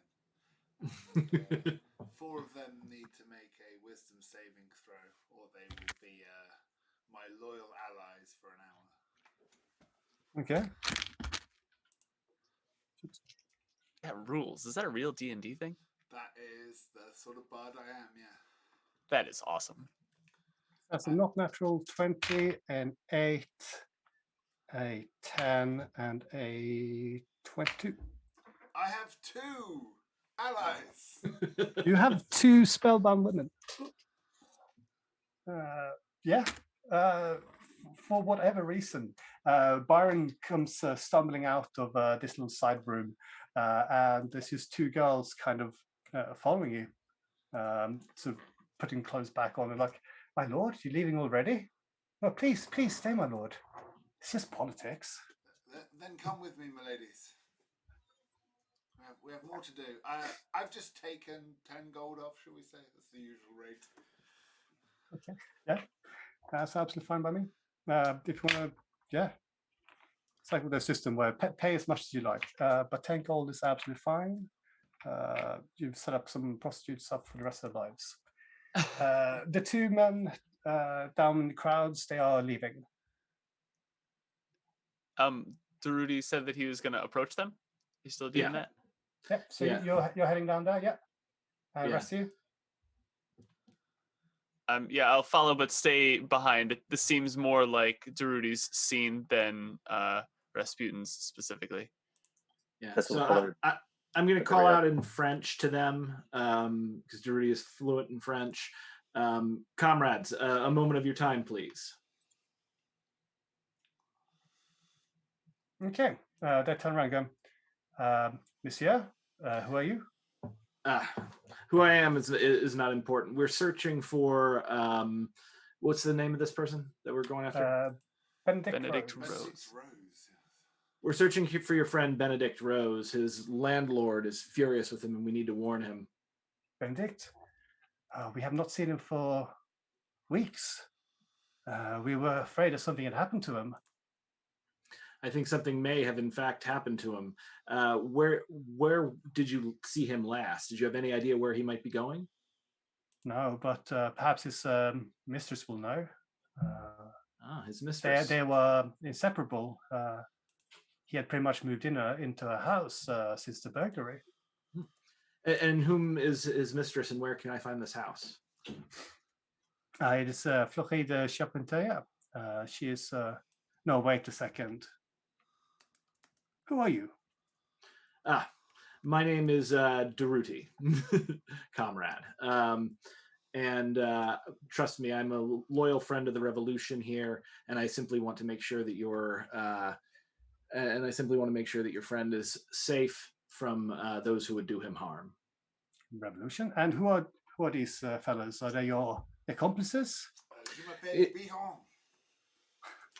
Indeed. And we are of one mind and one purpose towards finding your friend and making sure that he remains safe throughout this chaotic time. I can try roll persuasion. Great. All right. Persuasion. Inside. Persuasion. 12. They're not convinced. Perhaps we can help you. But first, we think that things are going to be quite heated around here. Perhaps we leave the streets. Knock his stuff. We need to fight. We need to join them. We need to bring down the tyrants. Come with us. Come with us and fight, and we'll help you find Benedict. We help you fight. You'll help us find Benedict. That sounds like an excellent plan. I'm all for bringing down tyrants, comrade. Let's go. Okay. I can't remember which one was the pacifist and which one was the whatever.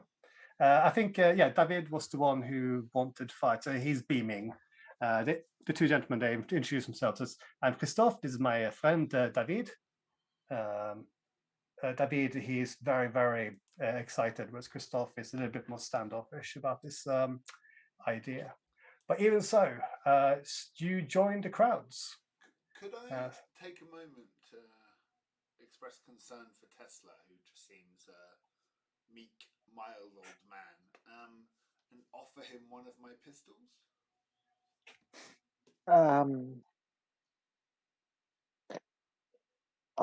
Thank you. Just in case. Just in case. I'll hold on to it for now. Thank you. Thank you. Please take He'll it. just pocket it in his blazer. How old is Tesla at this point? 1890. That'd be early to mid 40s at this point. Oh, okay. Yeah. So I think seeing this interaction, Rasputin will sidle up to Tesla and be like, "Yeah, the old guys have to stick together, yeah," and pull up his gesture with his stick. We gotta walk together because we're about the same age-ish. Yeah. Just bear in mind, mid 40s is old age for my era. What do you mean you live to 69? Nice. I do too.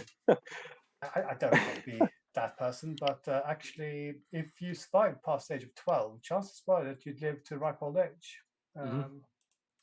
Yeah, it's just common misconception. Byron always worried he would die young. I'm so glad to hear I live to a ripe old age. Yeah.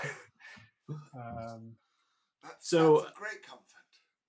On the way over, Durruti is going to engage these revolutionaries in conversation. Primarily, what he wants to hear is, who are we going up against exactly? What are we looking at? And then he's probably we'll see what they'll say. Well, David is not. Neither of them are revolution. In fact, they are a bit confused by the term revolutionaries. They are just demonstrators. They're just protesting the tyranny of the king. Mm-hmm. They have just dismissed the Swiss wonder child. Is it Jean-Claude Necker? I think it's Jean-Claude Necker. But Necker anyway. Who had been sort of brought in as a Protestant banker who was meant to save the finances of France. Rumors have been spinning around Paris that he was dismissed via well, basically the SMS of the day. He was given a letter from the king saying, "Piss off out of the country, or else, you know." And the people found out, and because everyone loves good old Necker, they're now writing because of it.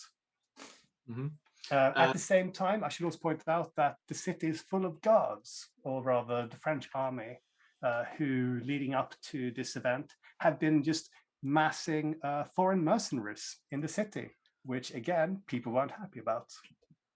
But it's all right. We'll meet the mercenaries in a second. Yeah, Drew's just going to say this is something that I've heard of before, which you have to understand is that as long as the people do not control the means of production, you absolutely will not have the freedom that you seek. Production? You just want bread. Yes, but what you need to do is not just simply take the bread, but you must own the bakery, my friend. Take the bread, take the bakery, take the fields. Take them in your hands, and once you stay together, you'll find that there won't be enough jails to throw you in, nor enough soldiers to beat you. An old fisherwoman walked past and say, "Yeah, let's fuck up the bakers." Durruti cheers back to her. I agree 100%, Senora. Well, they are amused by your revolutionary zeal, but they're saying, "Well, one thing at a time. Eh? We just need to show these Hungarian mercenaries that the people shan't be trampled." Certainly. And so it's the Hungary versus the Hungarians, eh? Boo. Yeah. You join a. I'm allowed a dad joke. Oh yeah, absolutely. You swing out through the Palais Real. You weren't able to leave through the main exits, but you're going through some side streets. When suddenly, turning a corner, you see the hated enemy arrayed in battle formation in front of you. You also find yourselves at the front with thousands of screaming Parisians behind you. And whilst I set this thing up, I suppose everyone can roll initiative as you're about to get charged by cavalry. First roll of the night for initiative. We keep avoiding combat by being so incredibly. You have, I swear to God, you have. Natural 20. Nice. This is why I'm just going to kill you all with cavalry now. My frustrations. I stepped away for a second, but I think I think knowing that we were going into some sort of battle, I would have cast Armor of Shadows at some point, or rather, Mage Armor. Okay. And then roll initiative. I got a 12. Okay. Okay. Yeah, I mean, whilst Durruti is talking about revolution further, yeah, if you want to prep yourself for battle, go nuts. Actually, not bad. 22. I did quite well. I got a 16. Glorious. Also, everyone remember their rolls because I'm not writing anything down. Yeah, mine is 26 total, but natural 20. Nice. Marvelous.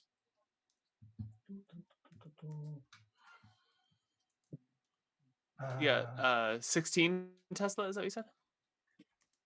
Yep. Yes. Yeah. Byron, what did you get? 12. 12,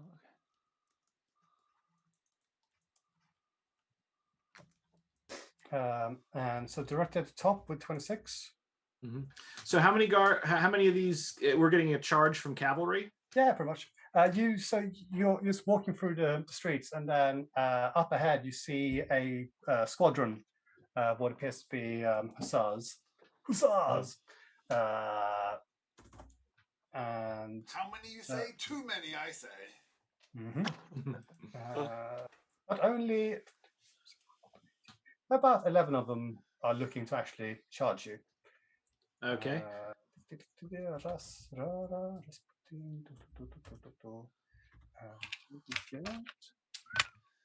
Ooh, oh, that's not very good at all. Although, Byron, apparently you're distracted, possibly by the horses. Anyways.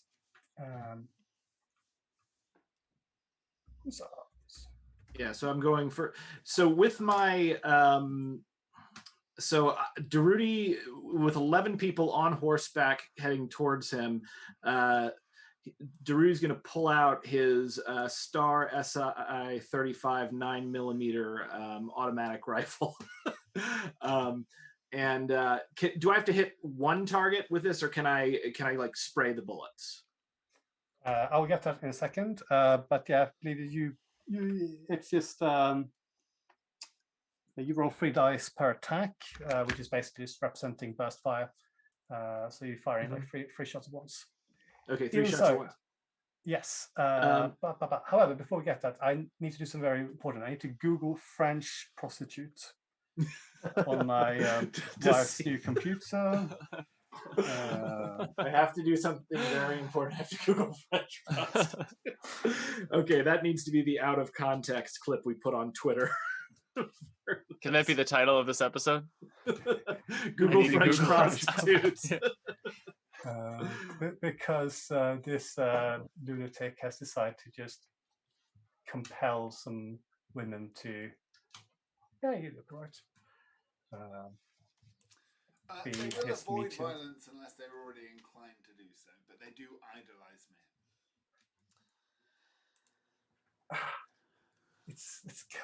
No, it's too late. I want to do this. Sorry. They're not going to do anything apart from just being in the background. I could do with a cheerleader. It's fine. Yeah. That is probably a very sexist thing to do. Obviously, these French hookers are more than capable of fighting for themselves. How dare I suggest otherwise? They've got like stilettos and stuff. If they could keep a watch on either side of the crossroads, that would be very helpful, ladies. Thank you. And prep some shoes. Yeah, if they could whistle if backup is coming, that would be massively helpful. I mean, considering I'm not even making tokens for the people who are like supposedly with you, but I am for these guys. It's just these are my priorities. Sue me. Now, Durruti, you are at the top of the round, and you basically start firing. Okay. So what I'm going to do is... So I have a question for you here. Can I use bullying shot to... because I use bullying shot to gain intimidate, to gain advantage on an intimidation roll. Can I like try to take out one of these riders and try to get the others to scatter with an intimidation roll if I use bullying shot? I mean, you could always try. Okay, so I'm going to do exactly that. So I will unload on them with my... I'm going to unload on the nearest one with my automatic rifle, and I'm going to use bullying shot, so that expends 1 grit point. So I'm going to roll to attack. Whoops, that's the Colt. There we go, the star. Natural 20. That's very good. Okay, nice. And then this says, or I'm sorry, not natural 20, just 20. And the total damage of 15. And then I'm going, that would be, 15 piercing damage to the nearest horse. If he looks like an officer, that's the one that I want to hit. And then I'm going to roll a intimidation check. Natural 20, 24. Or no, I'm sorry, that would be 18. So 24, not natural 20. Because it's intimidation is +6. So 24 on intimidation. Okay, beautiful. So you intimidate him. So submachine gun opens up, just takes out his horse in a spray of gore. The man is thrown to the cobblestones, looks up, and as his comrades are getting ready to charge, you see there's just terror in his eyes, and he will Run away. Great. Right. So Anything he's else? running. Okay. Anything else? So I get a bonus action, right? Mm-hmm. So I am going to Also, I believe you get 2 attacks per action anyway. But so 2 you attacks can per action. Yeah, Let's you can do this again. shoot again. Okay. Can I switch weapons, or do I need to stay with this one? I think you can use switch weapons unless someone will jump in and correct me here. All right, great. I am going to take Durruti's Colt, and I'm going to fire at the whatever guy looks like he is most not intimidated by what's just happened. I'm going to take his head off with the Colt. So, okay. Yeah. Roll to hit. 18. 18 hits. Okay, he takes 6 piercing damage. So that's my 2 attacks. And then bonus action. What can I do as a bonus action here? Because I see 2 weapon fighting and once per short rest. I've got my second wind. I don't really want to use either of those. So I suppose what I'm going to do is for my bonus action, I'm just going to shout at them in French, "No pay is worth what you're about to endure." And I guess try to intimidate the guy that I just shot. Oh, cool. So do you want to use another grit point to try and intimidate him? Yeah. Grit point. The grit. I can intimidate him without the grit point, but I get advantage if I use a grit point. So you can try again. Okay, so first roll is 16. Second roll is 23. So yeah, 23. Okay, cool. So you have stunned man who's just been shot because he is thinking about what he's about to do. Fortunately, he also doesn't speak French, so all is good. Oh, because he's a hussar. Yes. Shoot, my bad there. Foreign mercenaries. But yeah. All right. Next up would be Rasputin. All right. I think Rasputin, seeing a bunch of armed people on horses, will take his walking stick out and run his hand across it. And as my bonus action, I'll cast Shillelagh. Yep. And then he'll actually run behind this building so that he can peek out if he needs to.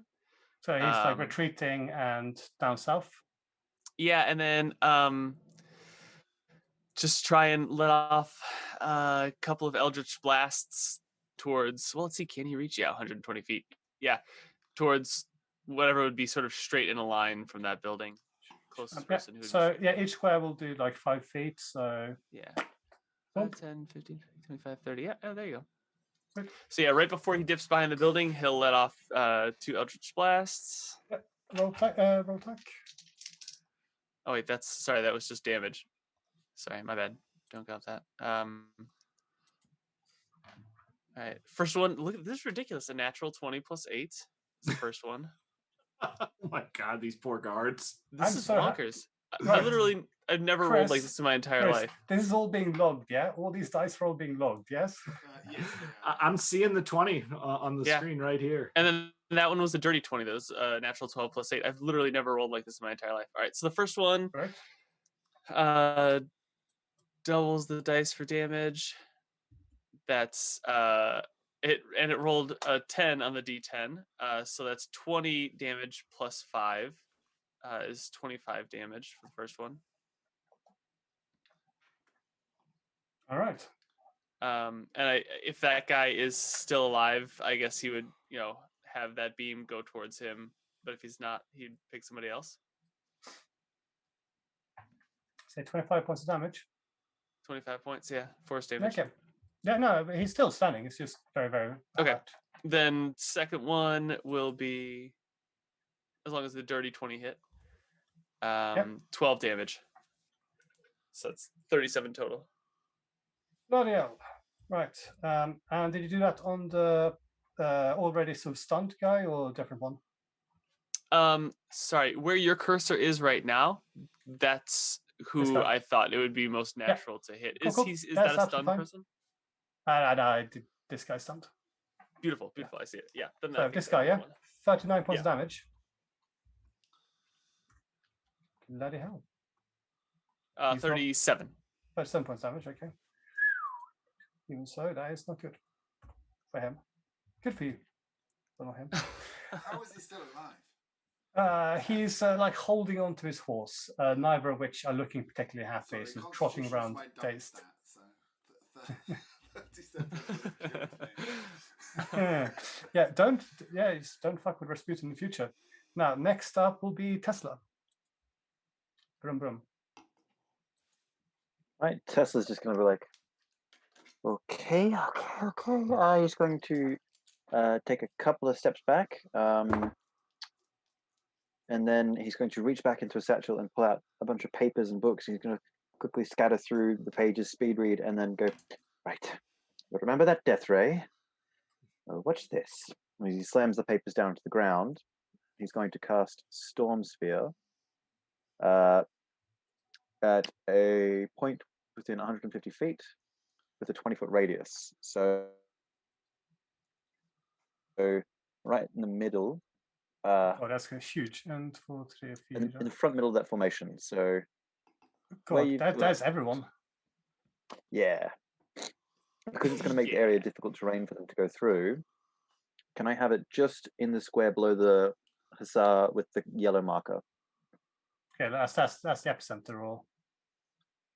Yeah, that's where it's going to be centered. Okay.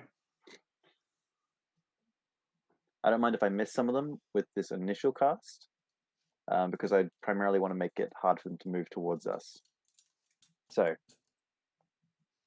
as the paper slams down to the ground, crackling lightning starts to arc up and it launches forward and centers into the space in front of the hussars and starts crackling as this little ball of condensed lightning begins to explode out. The area in that space is difficult terrain, and I need each creature in that space to make a strength saving throw, DC 16. Bastard. It's killing all my horsemen now as well. That's why I should stop playing with you guys. And 4, 3. Yeah. I love the idea of Tesla being like, "Oh, you're gonna rip off my ideas and discredit me, Edison." Storm Sphere. Aha! Now it's my turn to roll well. But that is what's the DC? 16. 16. So that's 1, 2, 3, 4, 5.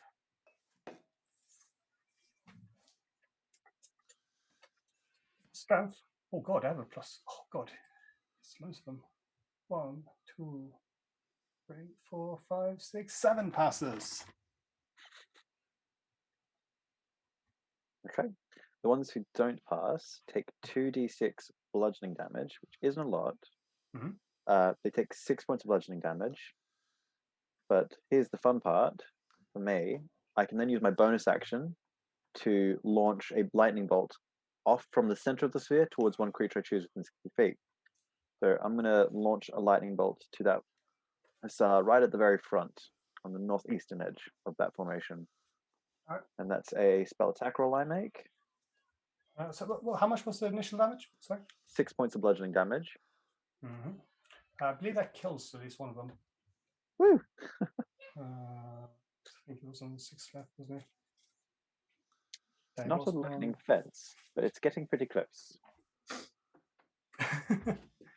Yeah. The guy who got zapped before, he's just vaporized.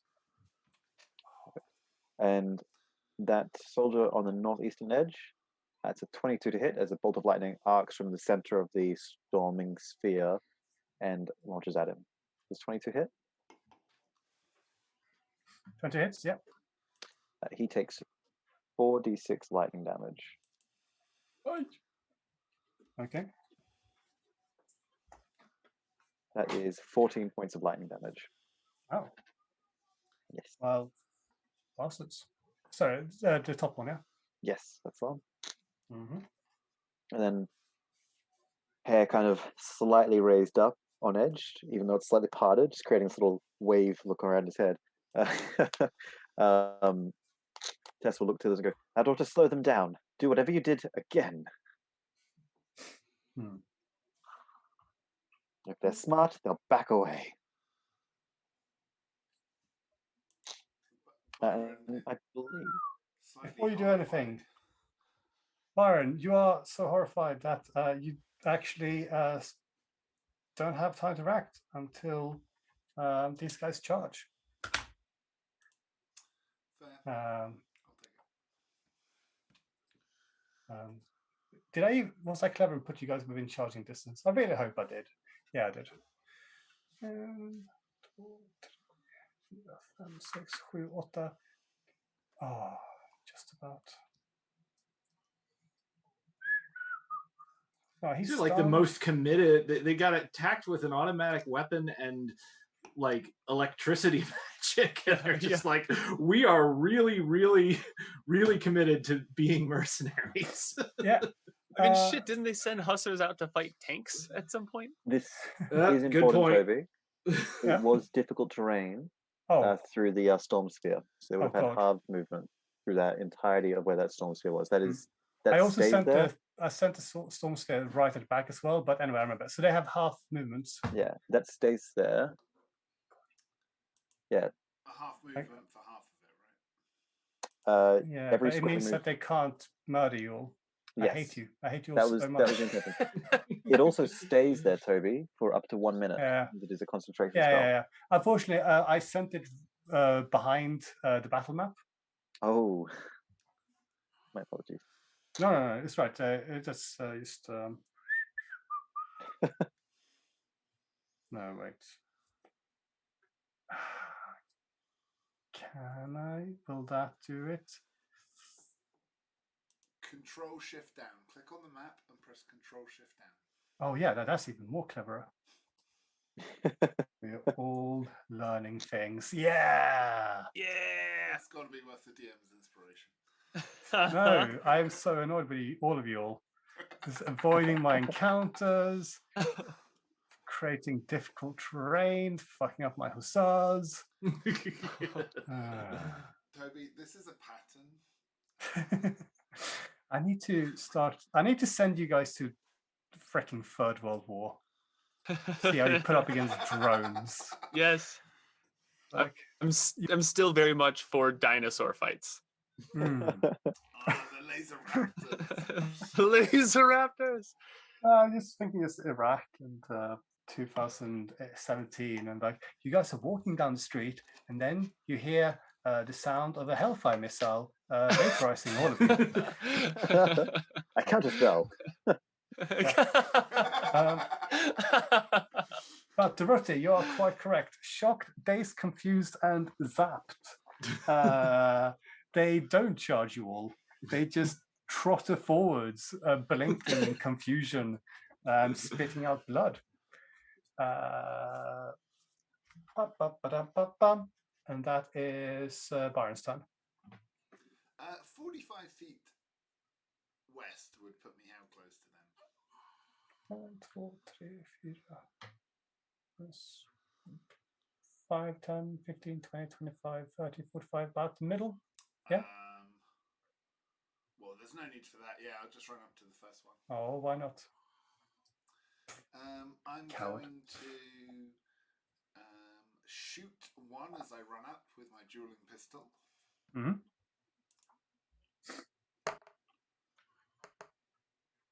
That's a natural 20. God's sake, why? It's just beyond D&D, just conspiring against me. This is the perfect induction night. Thankfully, I rolled terribly, so that's only 7 damage. Mm-hmm. I'm going to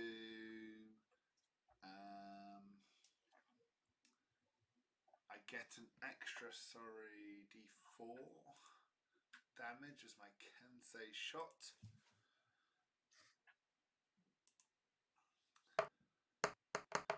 So that's an extra 2.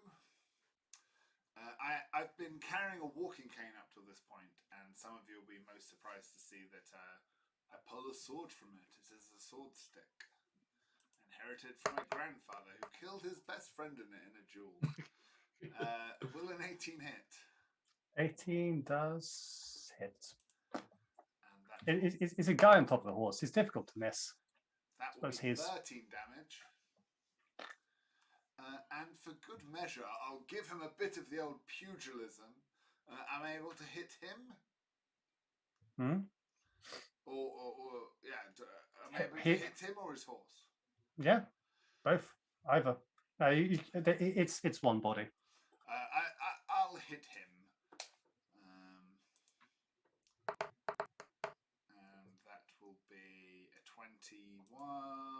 Will be another 6 damage. Marvelous. Bringing total up to 6 plus 13 plus 19. 9.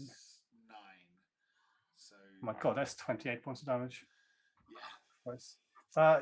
You skewer the horse, you beat him up, you spit on his shiny shoes. He's not very happy. I will gain a bonus to armor class. All right. Good lord. He's literally just hanging off his saddle.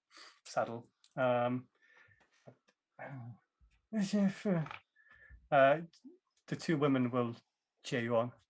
Send in the Go hookers. Byron. Go Byron. Dorothy, you are at the top of the round. This is your go. Okay, so I'm gonna move. So I got these. So Byron is there, and how many squares are these? Like 20 feet wide. Each square is 5 feet. Yeah, can you give me a circle that's 20 feet in diameter that does not include Byron, but includes as many as these hussars as available? Okay, so I suppose some of them. Well,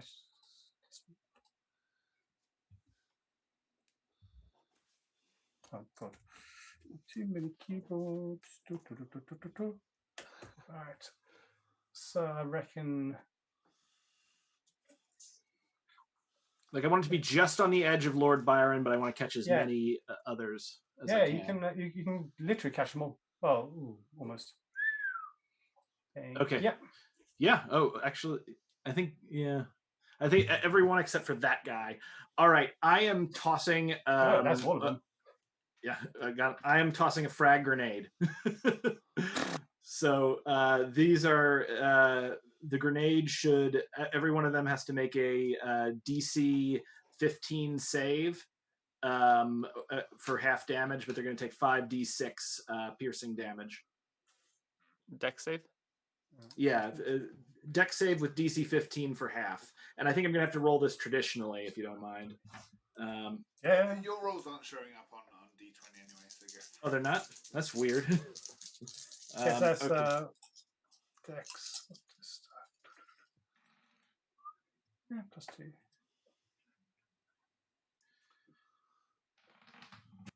Off the board doesn't count. That's 4 passes at least.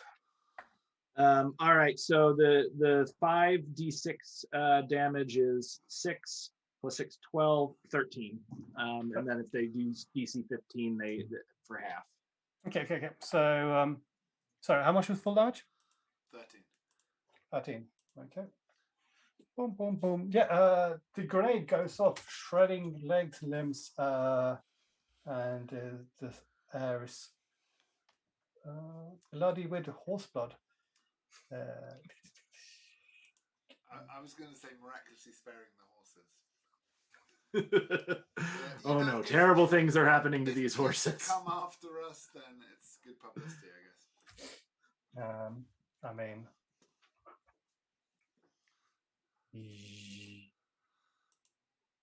don't do this again.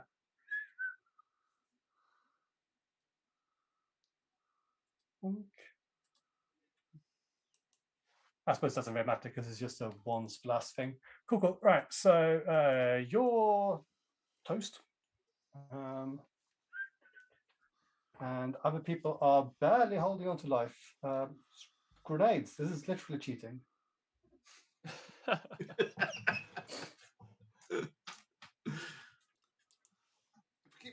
time. This was just a walk in the park. Story of the British Empire, unfolding before our eyes. If we go back 200 more years, we'll be fighting people with bananas as weapons, chaps. We'll be fine. Anything else? The British Museum will I be still full get in no time. I get my second attack, right? Yeah. All right. So can I move an attack, or do I Yeah. have to stay where I am? Hey, you can move an attack.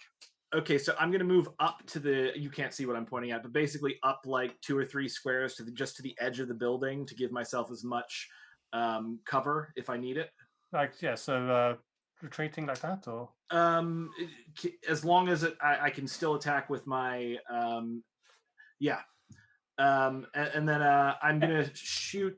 This guy is right up in front of me, right here, like the very first guy in that line of 3. How injured does he look?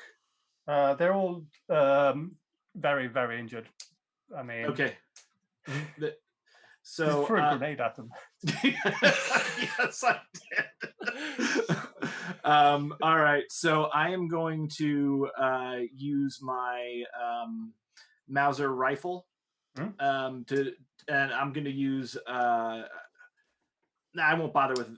I'm just going to shoot him in the freaking head with my Mauser. All right, so that's attack. So the attack roll is 10, and piercing damage 12 if I hit. Okay, so that's plus on things. Just roll. Did you roll 10? I just rolled 10 according to this. So as long as so I think I rolled lower than I probably rolled a 7 because I think I have a plus. Okay, so it's 10 total. In which case, unfortunately, the shot goes wide. Okay, so I missed. But it's understandable. The horses are shaking around, and they're not being accommodating and just standing still because grenade. If there's anything else, then there's Rasputin.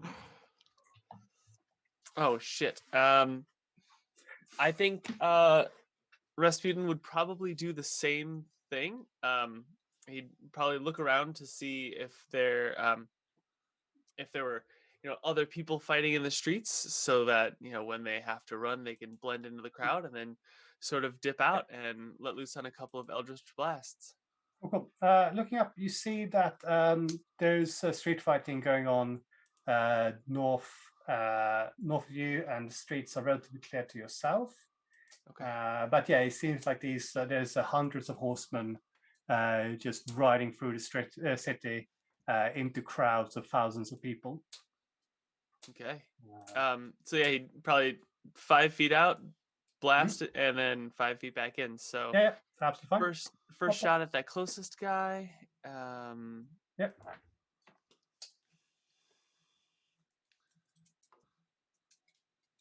That is a natural 9, 17 to hit. 17 will hit. Okay, and the next one is a natural 2, so 10. Yeah, misses. Okay, so let's do some damage. That's 12 damage. Okay. I mean, yeah. He's not happy. We're going to have to move. As the bolt of energy strikes into this terrified horseman. And so, Tesla, you're up again. All right, Tesla's gonna do some stuff. He's torn though. You want to swap sides and start fighting with hussars? No. Even out the odds. He's just thinking about his spell usage. I think he's gonna go for a technique that worked. I think you need to stay in that pen. And he's going to cast Storm Sphere once again, recasting it. He's going to use one of his features, Sculpt Spells, and he's going to allow Byron to automatically save on the saving throw against the spell, taking no damage if he would have taken half damage on a save. So he would have taken no damage anyway. Yeah, but I think I can just about move it, so he's avoided anyway. But I want to center it so that it makes it difficult terrain for them. So Cool. Okay, yeah. yeah, I want the left side of it to be right up the butt, so they have more difficult terrain to try and come through us. Like that, yeah. Yep, exactly like that. And I need them all to make a strength saving throw.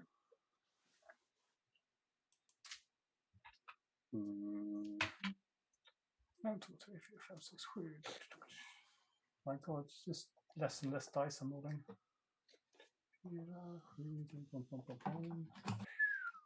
That is strength, yeah? Yep. So 16, fail, not natural 20. 3 passes. Okay. So it's a DC 16, yeah? Yeah. Cool. 3 passes. Cool. Perfect. The ones who don't pass take 7 points of bludgeoning damage as the sphere grinds across the ground and then explodes in front of them once more. Byron taking no damage as Tesla's able to work the formula so that it doesn't affect him.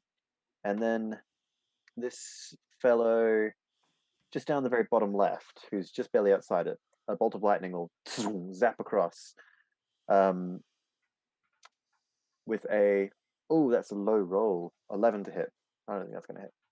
11 does miss. Yeah. 11 misses. All right. But that does buy us some time. Tesla's going to look at the lady on his left and go, sorry, miss.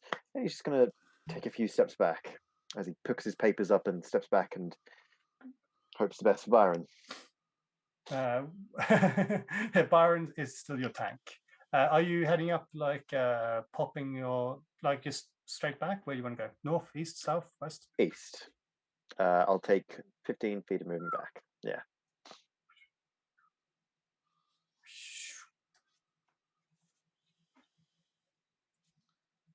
Right, it's 15 moves. Okay, I can't count. 1, 2, 3. That's right. Boom. Sweet. Dun, dun, dun, dun, dun. You've almost killed them all, you monsters. I like that Byron is fist fighting them. Just punching horses. They threatened my wives. What? 1, 2, 3, 4, 5. Yeah. Byron is shell shocked to fuck at this point. I've just had a grenade, lightning storm. The shit that's just gone off around me, none of which I understand. If I wasn't drinking at 6 a.m., I would have severe PTSD right now. It keeps getting earlier and earlier when Byron started drinking that day. Time is relative.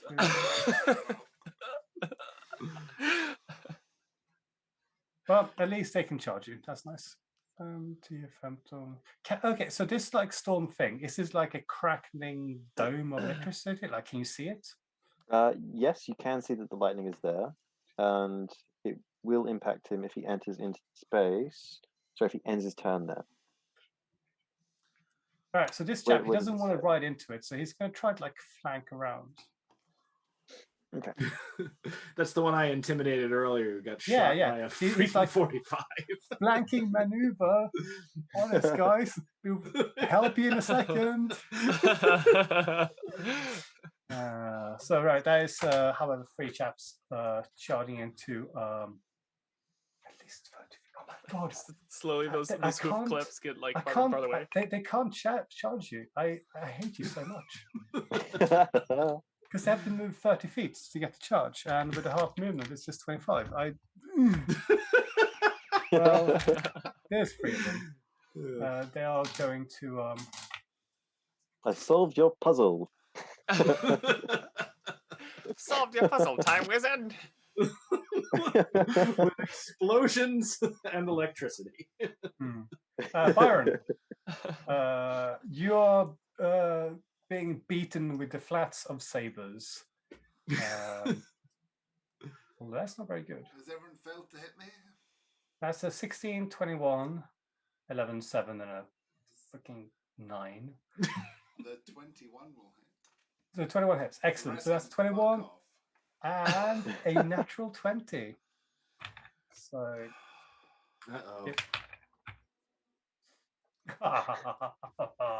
Is it difficult terrain for Byron in there too? He No, will he's have done difficult terrain. something. Yes, but he won't take any damage from it. I haven't moved since the difficult terrain game. Oh yeah. But even with that, as 14, 15. I hate when he counts in Swedish. He can do low numbers in English. When he gets to Swedish, it's more than 20. Every time. Every time he right clicks and the Swedish comes up, I'm like, oh my god, what did I do to my computer? No. You are being beaten with sabers for 26 points of saber damage. I probably deserve that. That's fine. Ow. As these three hussars just they're bloody and there's like blood all over their faces, and they're just beating blindly. Their horses started hitting you with their hooves, and their friends moving like treacle, trying to kill the rest of you. Before we go to Byron, at the end of their turn, since they're still within the Storm Sphere's space, I get them to make another strength saving throw. God damn. I will rule that he got out of there. That's I'm the one guy. DM, I can do that. Desperate times, Toby. Desperate times. That is 1, 2, 3, 4 passes. 4 passes. All right. The ones who fail will take 8 points of lightning damage. All right. There's a bludgeoning. Sorry. Yeah. Okay. Well, what are you being bludgeoned with? I think it's the lightning. I think it's the lightning hitting into the rock and the surface around them, and it's scattering debris around. All right, fair enough. Well, yeah. So a stray bolt just loosens a piece of masonry and lodges itself in this guy's face. He goes down. Who else is dying? Okay. Oh, there's one more. But yeah. And same thing with this guy. Just like a bolt strikes a roof tile, goes down, and knocks him on the head. Byron, here's your go. So, the thing you weren't expecting, I would like to cast Animal Friendship on 2 of the horses. Oh boy. Yes. So if I just reach up to stroke the horses and go, and I'd like them to roll a wisdom saving check. Okay, the horses. Yep. Oh, they're all part of the same thing, but even so, they're them. 2 of them, yeah. Yep.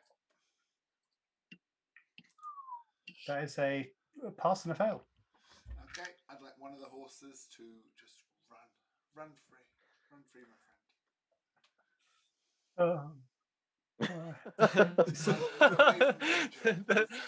That sound. Do they do this on that turn? Yeah. Yeah. Cool. Should the horse maybe buck the rider before it runs away? I guess I can't metagame like that. No, it's fine. I just want him to run away, run free. Okay. I will move the yellow stain of cowardice. As a bonus action, I would like a bit of the old pugilism. I'll raise those fisticuffs up high. How? What can you do with your bonus action as fighting? Can I not attack if I've not attacked as an action?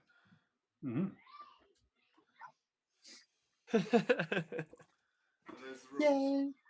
Yeah, those are the rules. You have to use attack as your main action if you want to.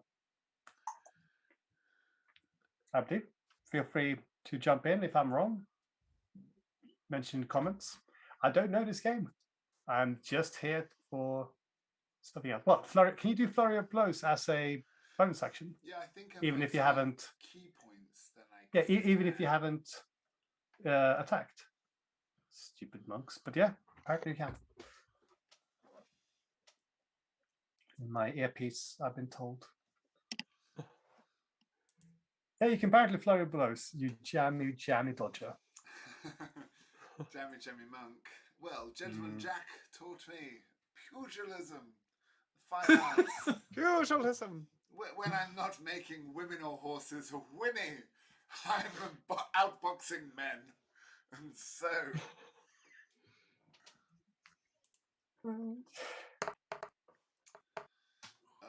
might a 21 hit, good sir? 21 does definitely hit, yeah. Unfortunately, I believe an 11 would not. 11 just misses. And so, take 9 damage on the chin.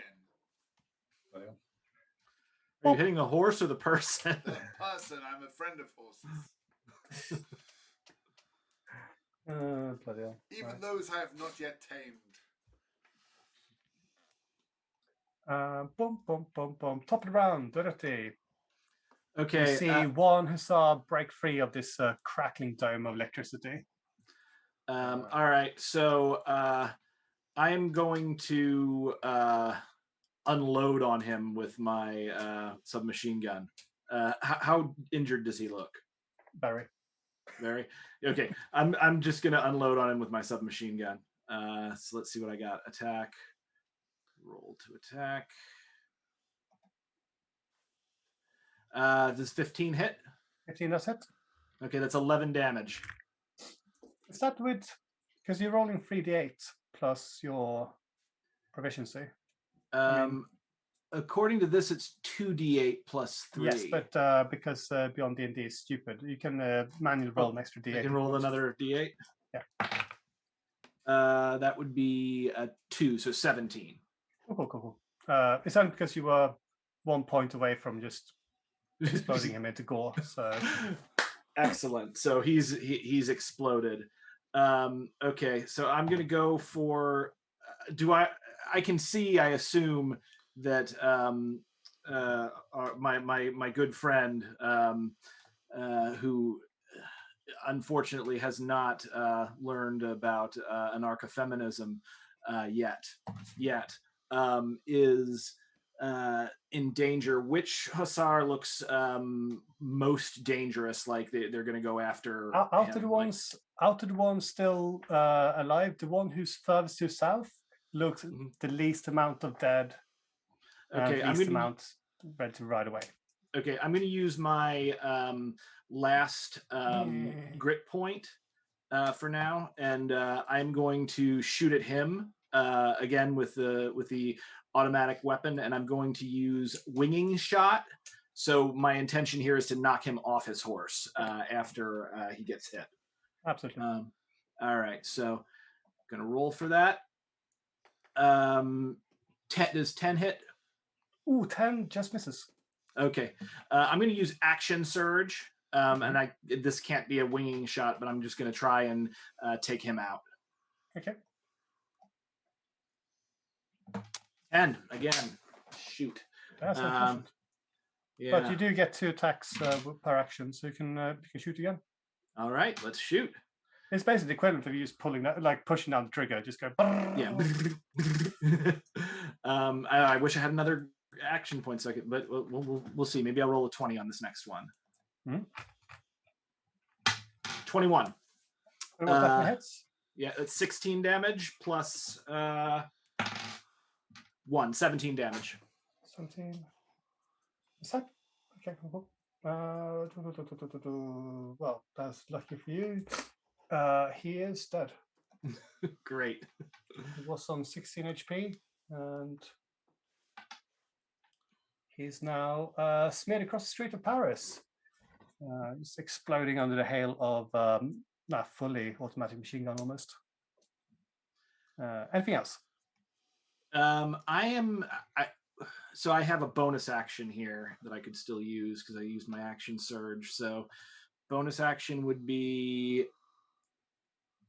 I'm gonna stay where I am. It doesn't look like I've got any bonus actions that I can use here. Like, can I try and intimidate? They don't speak my language, but can I try to intimidate one? I mean, technically, you currently have been blessed by soup, so you speak all languages. But I do. I mean, you can try and intimidate the thing, but I reckon we will move on to Rasputin though. Okay, we'll move on to Rasputin. They're not going to get more terrified than they already are. You've just decimated their numbers. Anyway, but yeah. Rasputin.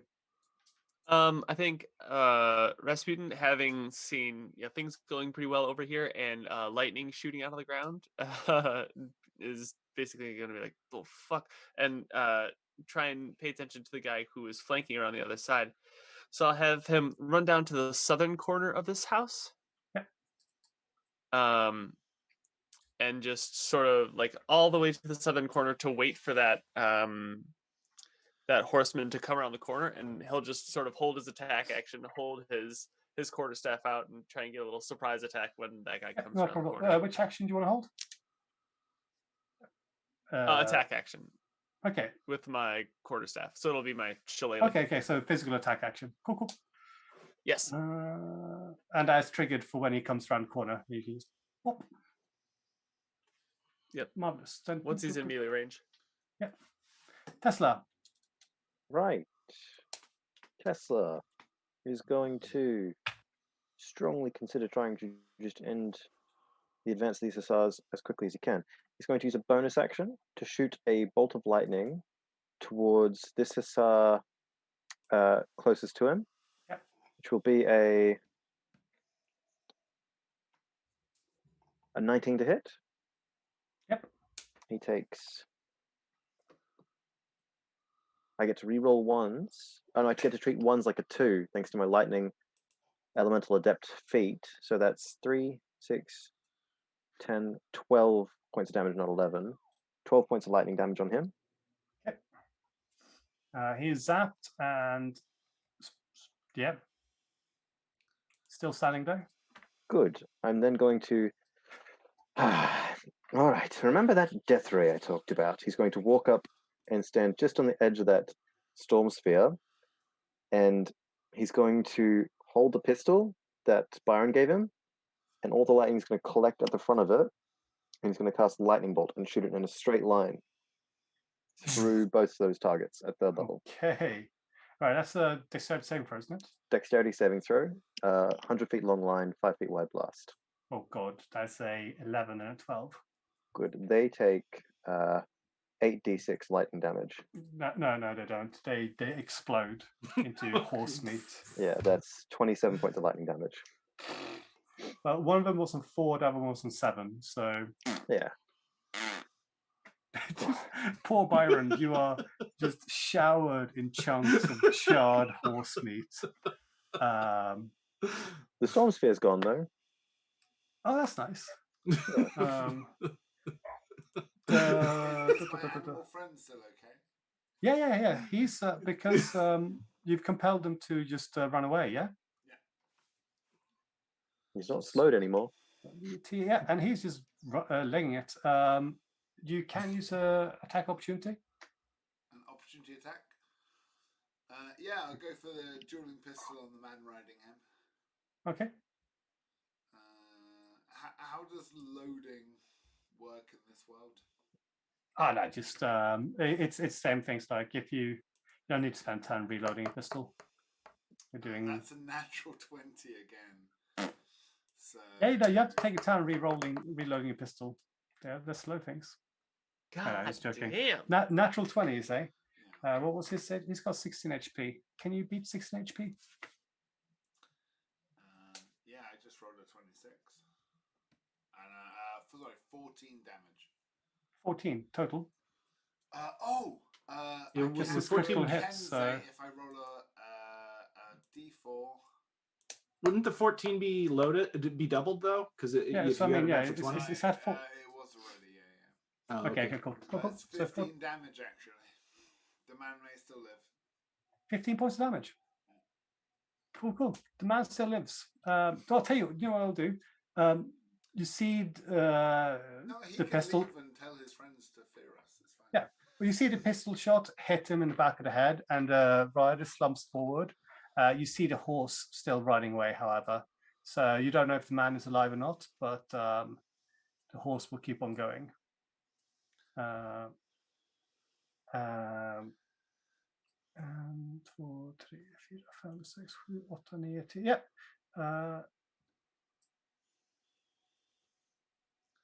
10. Yep. The flanking hussar, he might have just been going away, but he rides past Rasputin, so you get your ready to attack. Bam. So let's go ahead and attack with the shillelagh.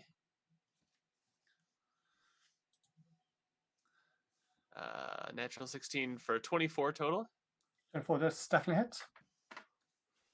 And I'm going to go ahead and apply my my psychic blades as well. So I'll expend a bardic inspiration and add an extra 2d6 onto my attack. All right. So 1d8 plus 5. So that's 7 without the 2d6, and then oh wait, I see how this happens.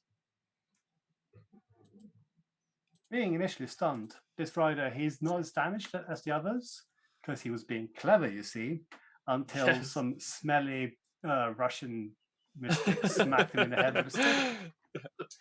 So that's 7 plus 9, so it's a 16 total damage. Yeah, you brought it down from half health to struggling to stay alive. He will disengage as his action, and then use his bonus action to dash away. But waves. The same way if I got hit in the head with the club. Yeah. And with that, we are out of initiative. And congratulations, you guys just obliterated a platoon of mercenaries. I cannot express my dismay and horror. He's going to send tanks after us next. But you, Definitely. but all they had to do was charge you, and you would all have died.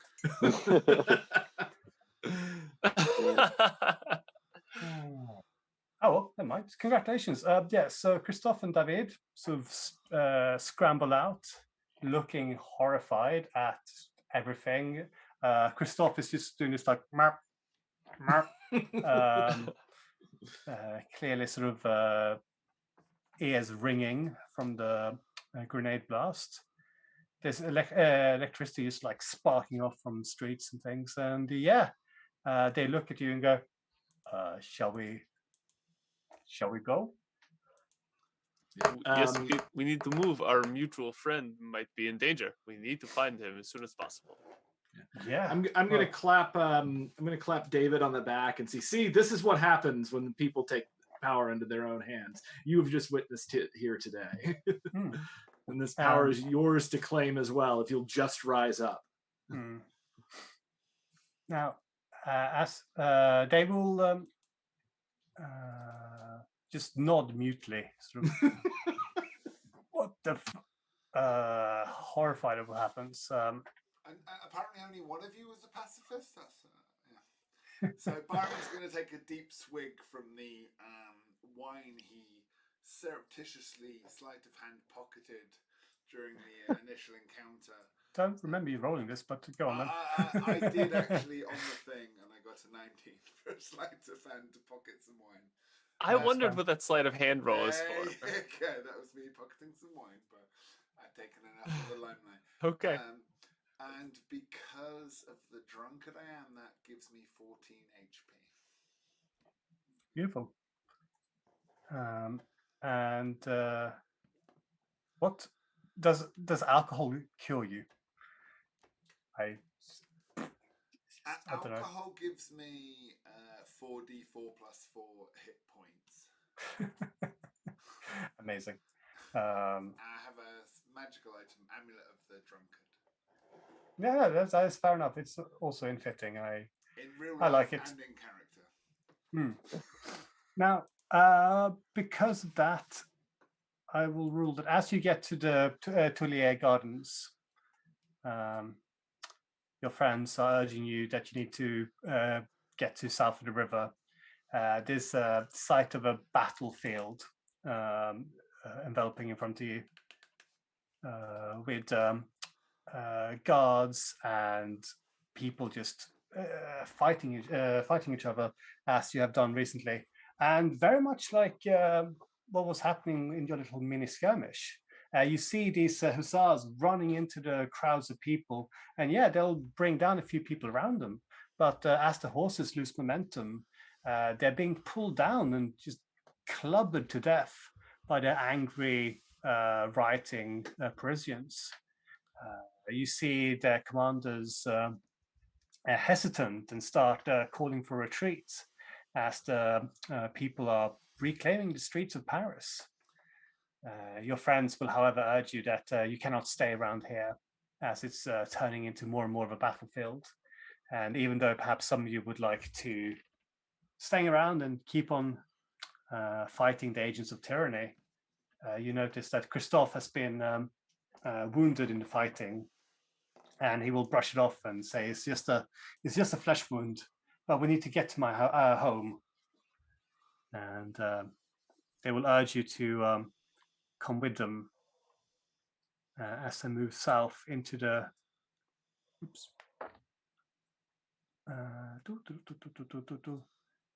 move south across the bridge. Rasputin is probably going to follow. Yeah. Yeah, I'm hoping you're all following. Otherwise, it's going to be a strange thing. Yeah. You watch him walk away a long distance.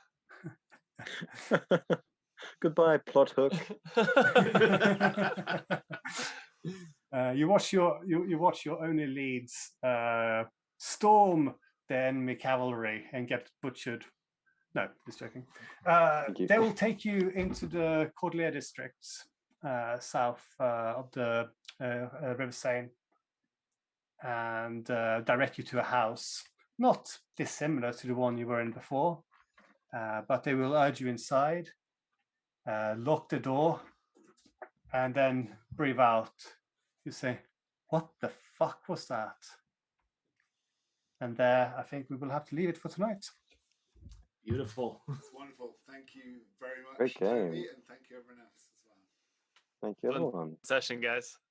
Yeah, there's some cool things in there. That was glorious, revolutionary. Durruti was getting the fighting in Paris brought a tear to Durruti's eye. He's thinking of Barcelona and watching the Spanish fascist military get clubbed to death by the citizens. Likewise for Byron with the two hookers. Like, everyone got what they wanted. And even Death Ray worked. Yeah. I am slightly terrified of Tesla. Yeah, that was incredible. Absolutely. Kind of thinking, should I ask for my gun back? But I'm scared to. I'm like, I mean, prior to this, Rasputin probably thought, he's the only guy with magic. And then he meets somebody who steps through the fabric of time and space, and then a man who shoots lightning out of books. It's a very scary time for him right now. The world just got much bigger. And a man who convinced two hookers to work for free. Come on. All magics are equal. Come on, we all brought something to the party. He'll be impressed when they pay you, Challenge accepted. Byron, roll persuasion quickly. I'm going to do it. Oh, 13. 13. Yeah, you were impressive, but not that impressive. The two girls, they decided not to follow you. At some point, they were lost in the crowds. Alas. Is there a status of like just disillusionment and sorrow and remorse? I want to just be like inconsolable. Yep. The tragedy of my human circumstance. I was in love, guys. I was in love. So by the way, I didn't know what to make of the flintlock pistol, so I put it into my inventory as the pepper box. Is that what you want it as? Or no, it's I think it's just a pistol. Just a regular old pistol. Yeah, it's called a pistol. Yeah. Okay, I'll get rid of the pepper box then. I noticed. I was going to say I noticed that the aside from the Exandria firearms, none of the weapons have misfire scores. Yeah. Yeah, I didn't roll low enough to get a misfire at any point, but No, I mean, we and can even figure then, out what it's those only are. really like technically, it's like these flintlocks and stuff. They would misfire. Mhm. So I mean, they can jam and stuff. Yeah, no, it's annoying, but I can't. Mhm.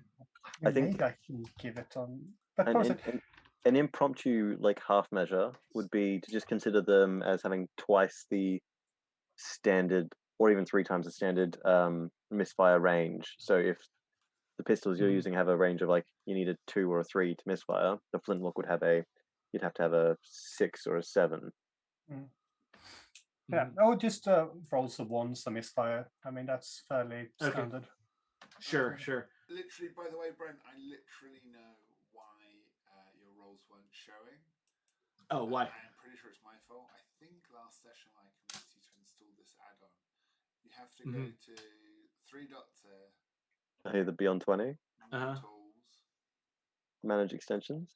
Extensions, yeah. Okay, this is in the where's Google the 3 Chrome. the Google Chrome. Okay, Top 3 right. dots. Yeah. Okay, and then my screen right now. So you should see more tools. 3 dots, more tools. Okay, let's 3 dots, more tools. Manage extensions. Yeah. And then it'll be this Beyond 20. I'm pretty sure it's. And I just I turn it off or remove it. Well, either or. If you ever want to use it, keep it. But yeah, just turning off is enough. Yeah, it's let's useful see if you're playing on Roll20. Other than that, it gets in the way. Well, let's see. I just turned it off, so let me just make a roll and see if it appears for you guys. It was fine. There were times where you rolled bad enough that I was no longer suspicious.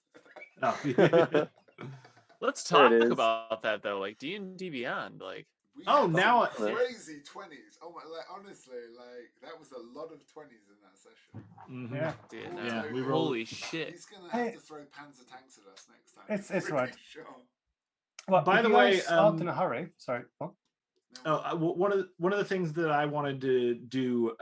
So I wrote a backstory for Durruti, kind of based around what they do on Critical Role for each of the characters. So I have that was the third person thing that I wanted to read. Yep. If I send you an audio file, is there a way to add that to the video when this gets out? Because basically, I actually think we did a really good job of introduce how you look. Introduce we did it 3 times, right? Like introduce initial impression. What do you remember? Introduce how you look, and then as we're walking, introduce a bit of who you are in your character. What you're describing, I think, would be great for, as we discussed, and as Critical Role does, and I'm willing to pay for a sort of animated video introduction of our characters and the history. That was what I was thinking. Uninitiated, I think would be superb. But I actually think that was a superb session. And like I say, we had the 3 introductions of, a little bit of flavor, a little bit of understanding. It actually felt fairly organic. Us getting to know each other as we ran along.